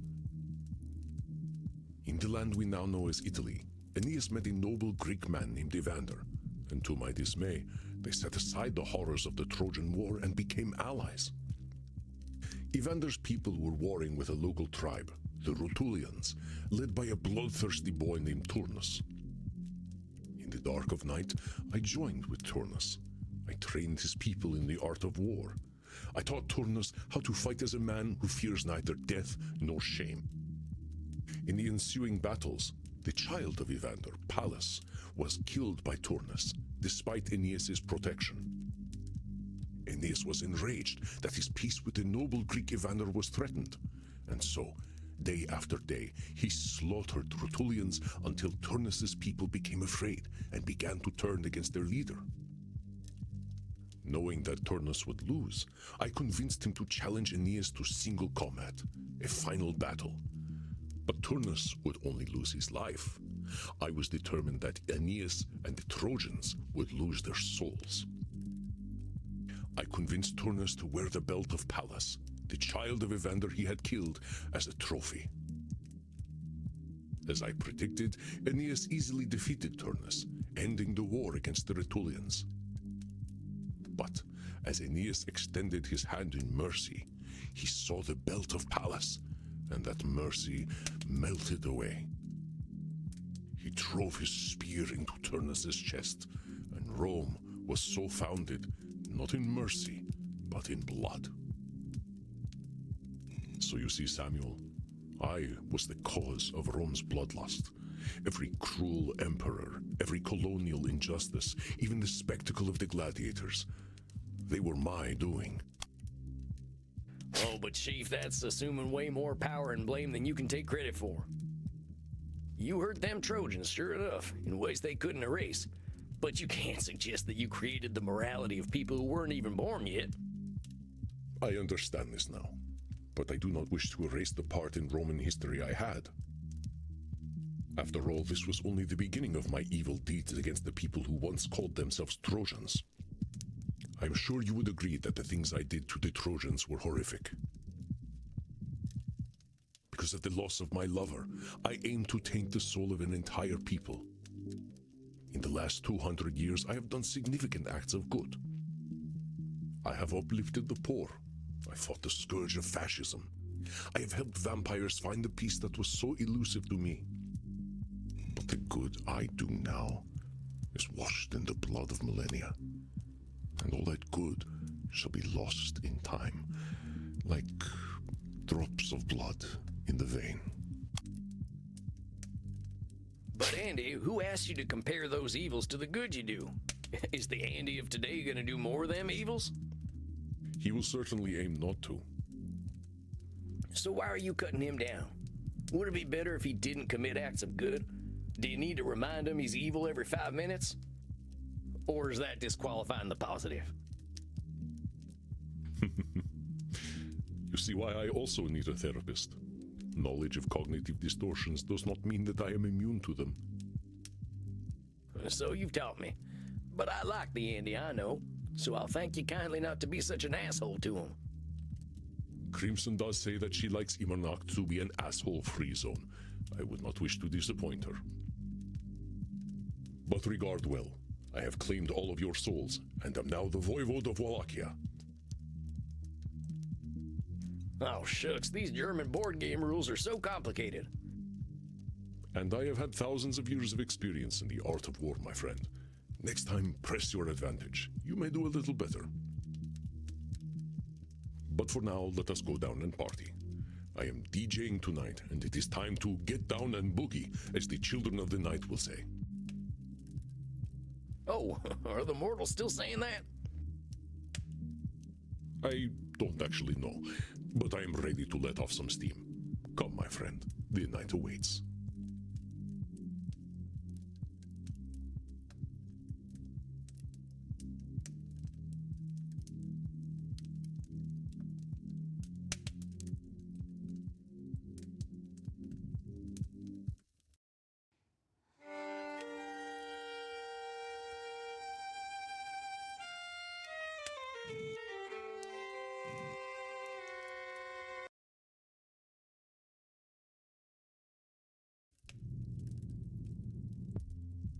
Hello, Samuel. Evening, Chief. You doing all right? You sound a little down. In truth, my friend, I have been dreading this evening. I appreciate your taking the time to point out my cognitive distortions, but there are some elements of my past that are especially painful to sort through. Hey, we were both bad guys, Andy. But we're not anymore, and that's what matters. This is true. Cognitive distortions are by nature illogical, but I have you to help me clear them up. You should decide what distortions you'd like to focus on tonight so that we may begin our work.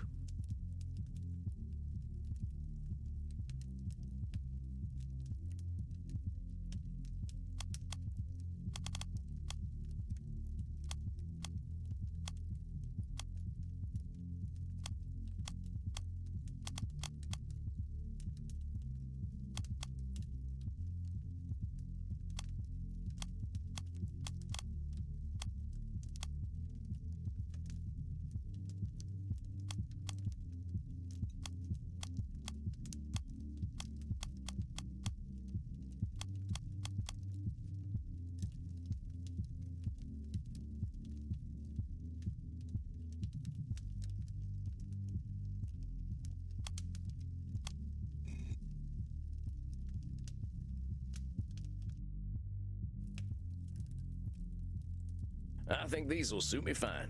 Lay it on me, boss. It is time for me to stop delaying. I suppose you might be able to guess what aspect of my past is giving me such distress.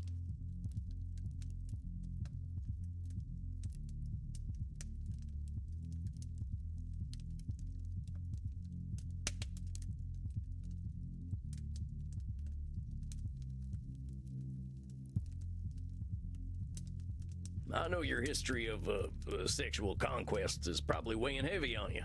All that meaningless sex has got to take its toll and make you feel hollow. It does? I think you are mind-reading, my friend. So, you don't have any regrets about your slutty past? No, my present is slutty as well. I embrace natural pleasures. I think you are projecting, dear Samuel. Oh, shucks, I really ain't used to Europe.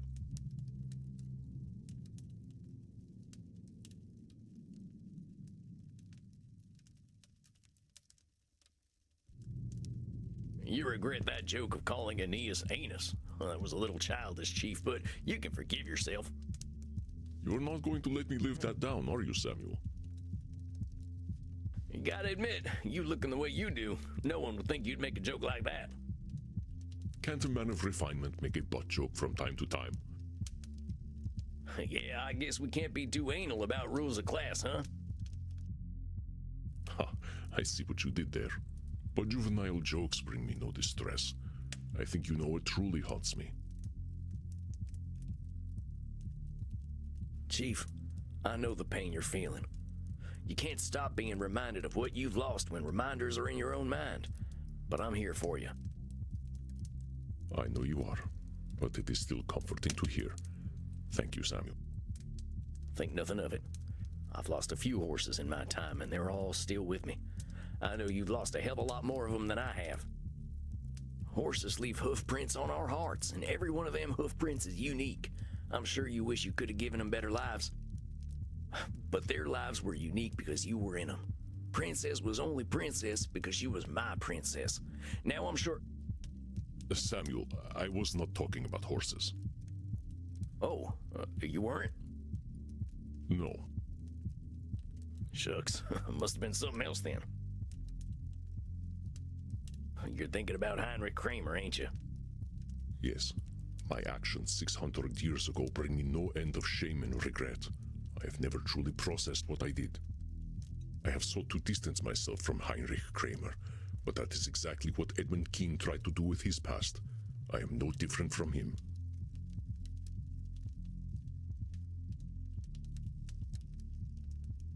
I will summon my emotional strength and accept my part in Heinrich's development as a monster. I believe the 1400s were my worst century. I had professionally killed so many by then, and I was so good at it that murder seemed meaningless.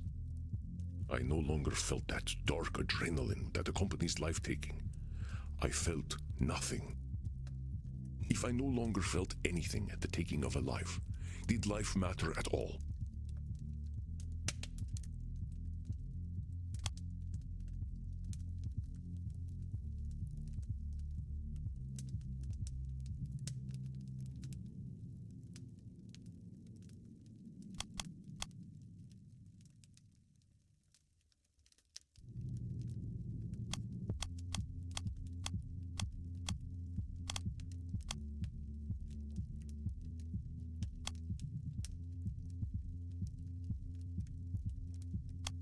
Poor Andy. His feelings are getting in the way of his thinking, I can tell. If I no longer felt anything at the taking of a life, did life matter at all?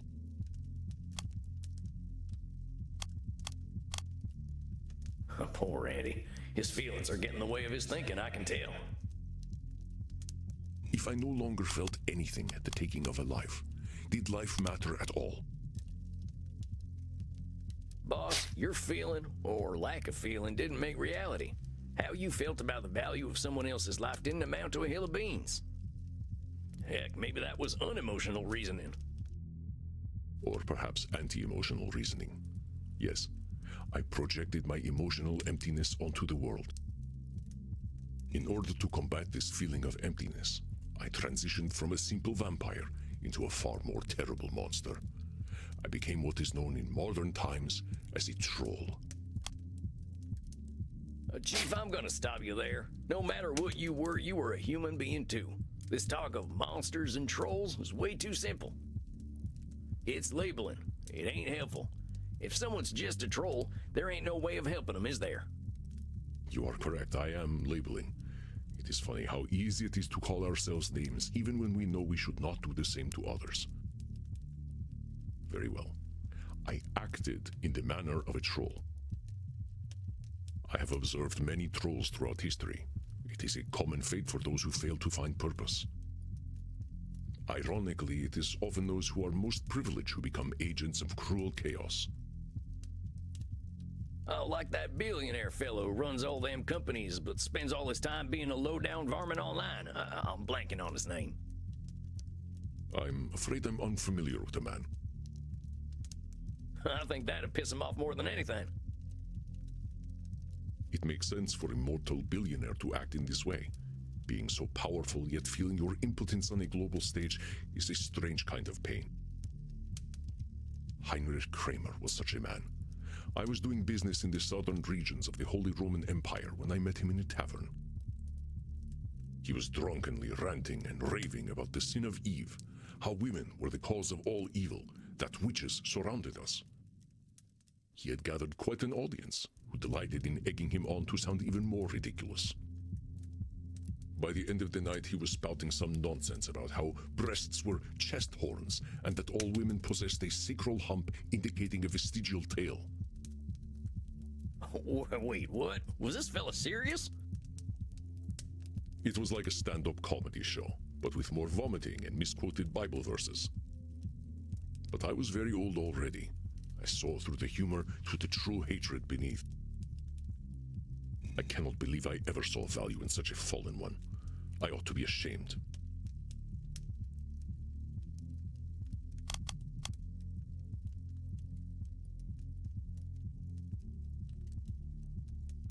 Now hold up there, Chief. You've been a fallen one yourself, haven't you? I'd say you always had value.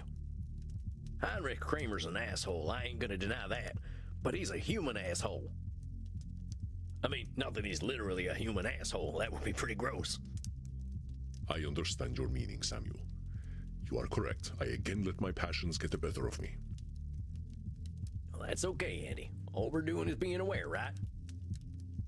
You are, of course, correct, my friend. I will continue. Heinrich was already an influential friar in the Dominican order, with ties going all the way up to the Vatican. But his hatred was childish and personal. His persecution of witches failed because he seemed entirely petty. I functioned as his mentor and press relations manager. Wait, so you were a warrior, an assassin, and a PR guy? Is it so ridiculous? Assassinations are often public relations moves. Dictators have their critics killed for professional reasons, not just personal ones. Anyway, I turned his rambling manifestos into something more grounded. We made a scholarly appeal to Pope Innocent VIII to condemn witches, and he was only too glad to issue a papal bull. What's a papal bull? It's a memo issued by the Pope to alert Christians to new positions or doctrines of the Church. In this papal bull of 1484, the Pope condemned those who consorted with devils, incubi, and succubi, and those who cast spells. Huh, it does sound like a bunch of bull. You are not the first to think so. This papal bull was largely ignored. Pope Innocent VIII was not a well-regarded pope. At this time in his life, he was a frail old man, mostly surviving on the breast milk of teenaged girls. He was far from a spiritual authority. Oh, yuck. I'm starting to see where the Puritans came from. The late 1400s often mirror our current times, I find. Intensely concentrated power does terrible things to men, especially when they feel threatened. Heinrich was intensely disappointed when this papal bull did not result in the widespread persecution of women. I encouraged him to intensify his efforts. Had it not been for my encouragement, perhaps the Inquisitions of the time would never have happened. I think you're laying too much of the blame on yourself, Chief. Yeah, you played your part in Heinrich's evildoing, but he did too. Maybe if you hadn't encouraged him, someone else would have. Or maybe he didn't even need any help. You can't know. It is hard to imagine that he would have achieved his goals without me, but perhaps you are right. I cannot know. It is very easy to assign myself all of the blame because I can control my own actions. Well, that's right. And you can't control Heinrich's actions. See how the student becomes the master? Yes, you are correct. I could not control Heinrich, but I did help him. It was at this time that I offered Heinrich the chance to dedicate his immortal soul to his dark work by taking it from him. The supreme, delicious irony of welcoming a hateful man of the Church into eternal darkness was too tempting for me. Of course he took my offer. He was all too eager to devote eternity to his hateful work. And just because I thought it would be funny, I told him we needed to have homosexual sex in order for the dark ritual to work. He was so eager to abandon his beliefs to indulge his hatred. Oh, jeez, Chief. You really ain't too picky about who you're getting intimate with. You are such a sweet blood, Samuel. Sex need not always be about intimacy. In this case, it was the cruel irony that gave me satisfaction. Heinrich took to unlife well. He dedicated himself wholeheartedly to his great book, the Malleus Maleficarum. Oh, you mentioned that before. Well, what was in this book? Here, take a look. I have an old copy. This is a manual of sorts on how to identify, persecute, and kill witches. It was a work of dark fantasy garbage, unworthy of any respect. Jeez, Andy. I feel like you ought to burn this thing. Smells like brimstone and bad news. No, Samuel. If the past does not teach us, we will be doomed to repeat it. I kept it to remind me of just how far I had once fallen. I gave him the brilliant idea of attaching Pope Innocent's papal bull to this work in order to give it legitimacy. We also fabricated an endorsement from the University of Cologne. Fact-checking was so slow back then that it would take decades to challenge the legitimacy of such an endorsement. Sounds like an election debate. You see, my friend, mortals are eager to follow instructions. Church authorities were all too willing to enforce these rules. And so, Heinrich became a superstar influencer. His works spread across Europe, and witchcraft, once a superstitious joke, became a very real problem to the public. This climate of persecution spread throughout the Holy Roman Empire, and would later fuel witch hunts even in your own country.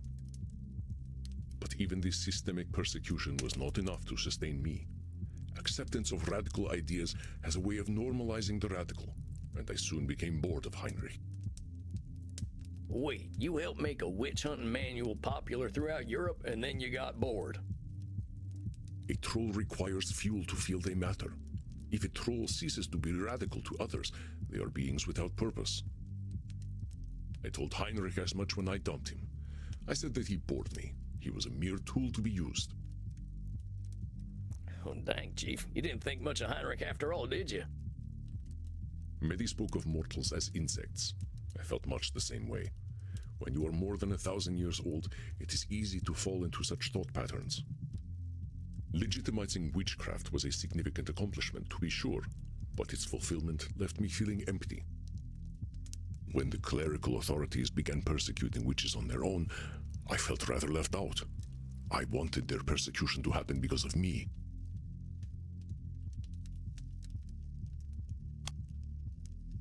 But Andy, the actions of others weren't just because of you.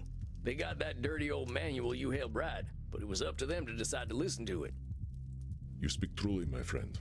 I wish you had been around back then to speak with me. The existential angst of a very old vampire is hard to communicate. I just wanted to feel that I mattered somehow. By 1492, I had to go somewhere where I'd feel more effective as an agent of chaos. And there was no better place to go than Spain, specifically Granada. Well, why Spain? Spain in 1492 was a mess. For more than 260 years, Granada had been a center of learning. The Muslim Nasrid dynasty ruled, but Jews and Christians were allowed to practice their religion and even rose to high positions in society. But when Ferdinand and Isabel of Castile arrived with the Spanish Inquisition, it was incompatible with the harmony that defined Granada. I smelled blood, for lack of a more apt phrase. My instincts were correct. I arrived in Granada in April.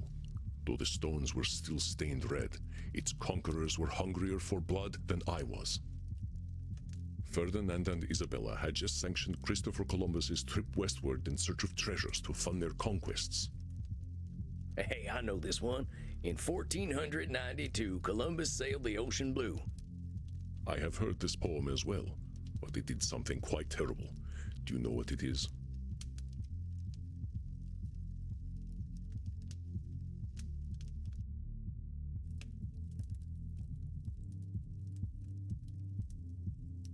Columbus didn't actually discover America. Folks were already living there.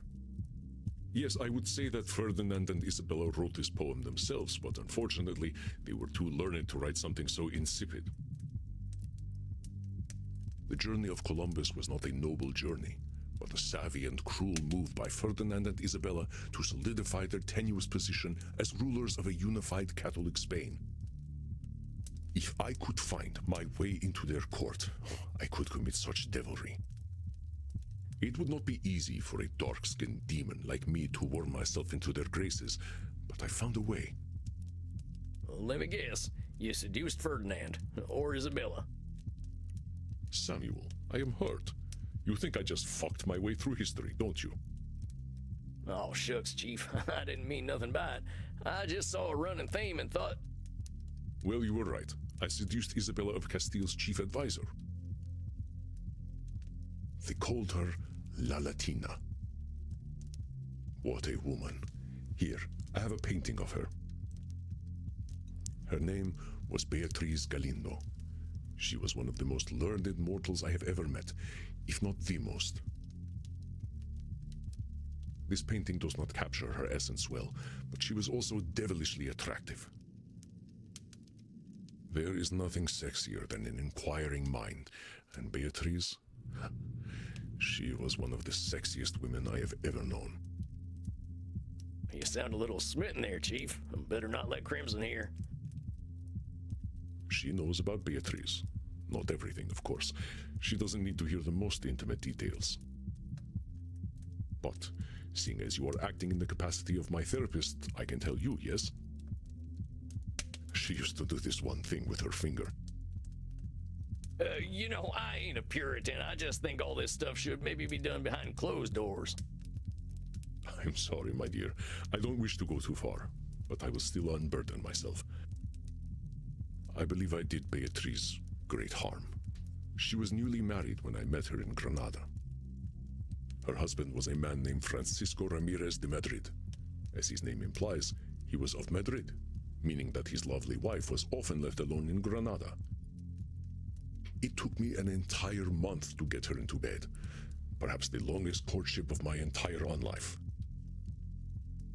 Shucks, for an immortal being, you don't take your time much, do you? I don't usually have to try, but Beatriz was a woman of principle. She was not ready to cheat on her husband or her holy vows. She did not share her body with me immediately, but in her mind, the deed had been done 1,000 times already from the first day we met. I knew her by reputation before I met her, and I knew the way into her underclothes. It was through Latin. Other than myself, she was perhaps the global authority on Latin, largely an unspoken language at the time. I quoted Virgil to her, the story of my old nemesis, Aeneas. You mean Aeneas, right? What did I say?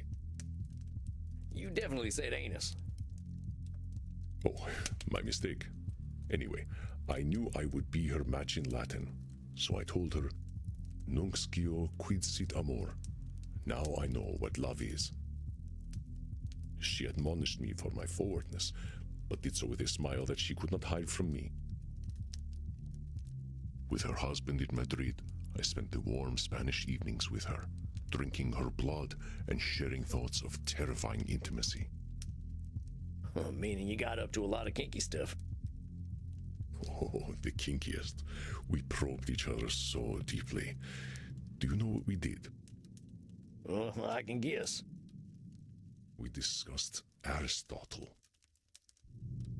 Oh, okay, maybe I can't guess.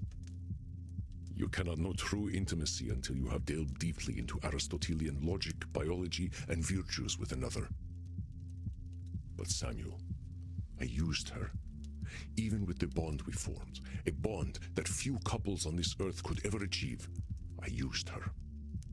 Through her influence, I was able to embed myself into the Spanish court.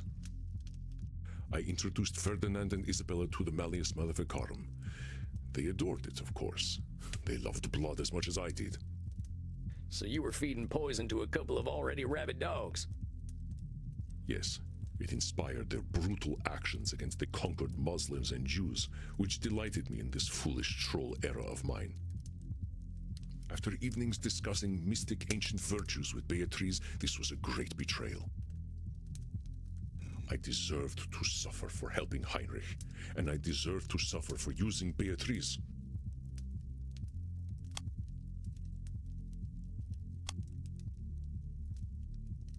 I get it, Andy. I felt the same way so many times, especially about Princess and my wife. But you taught me about that fairness fallacy, right? There ain't no such thing as just desserts. Bad things are gonna happen to good people, and good things are gonna happen to bad people. There ain't no rhyme or reason to it. We don't get to decide who gets rewarded or punished. I know, Samuel. The regret remains, though. Beatrice was a treasure. I did not respect her nearly enough. I think she was trying to save me through our conversation, Samuel. I might have charmed her with my voice and my words, but she knew who I was. Have you read much about Aristotelian ethics? We didn't discuss a lot of Aristotle out on the range. I think he will not be so alien to you. He described a concept known as the virtuous mean. It is not so different from the middle path we speak of so often. Between purposelessness and overambition, there is fair ambition. Between shyness and shamelessness, there is modesty. Reminds me a lot of Isabella d'Este and Dr. Drain. Exactly. We cannot sustain being individuals of pure vice or pure virtue. There is no peace in such ambition. But I could not hear her wisdom. I was 2,500 years old. Who was immortal to talk to me about ethics and virtue? It is simply difficult to reconcile my disappointment with myself, Samuel. That I helped the evil and used the virtuous. Once I had helped to fuel the bloody ambitions of Ferdinand and Isabella, I abandoned Beatrice. It is a dark thing indeed to live to be a troll. There is no fulfillment in such a life, only pain. A troll such as I was is a societal toxin. We break down the social contract and reduce humanity to a bestial state.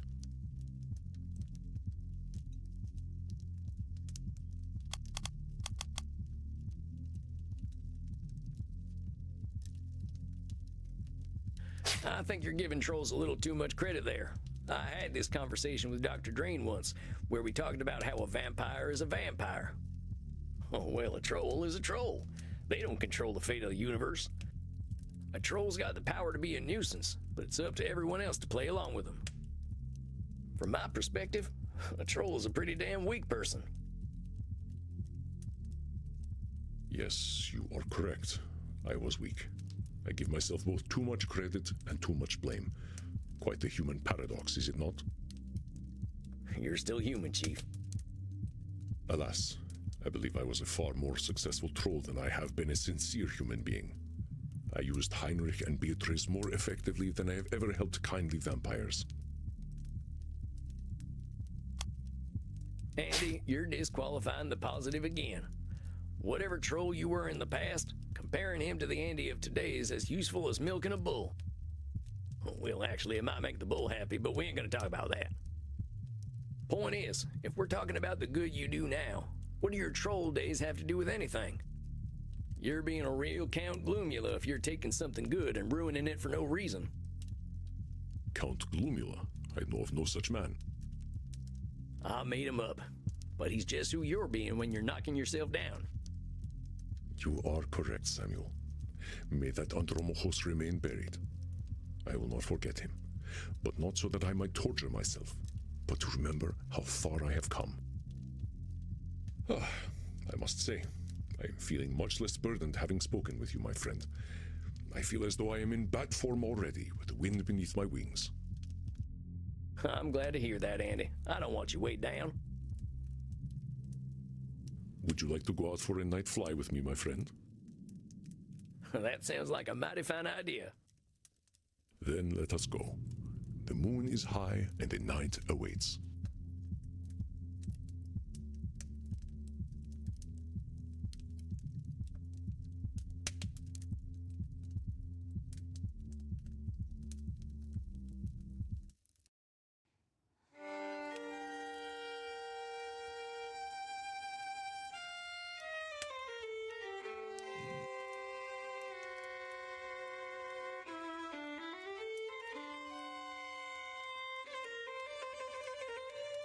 Have a good day or night, everyone.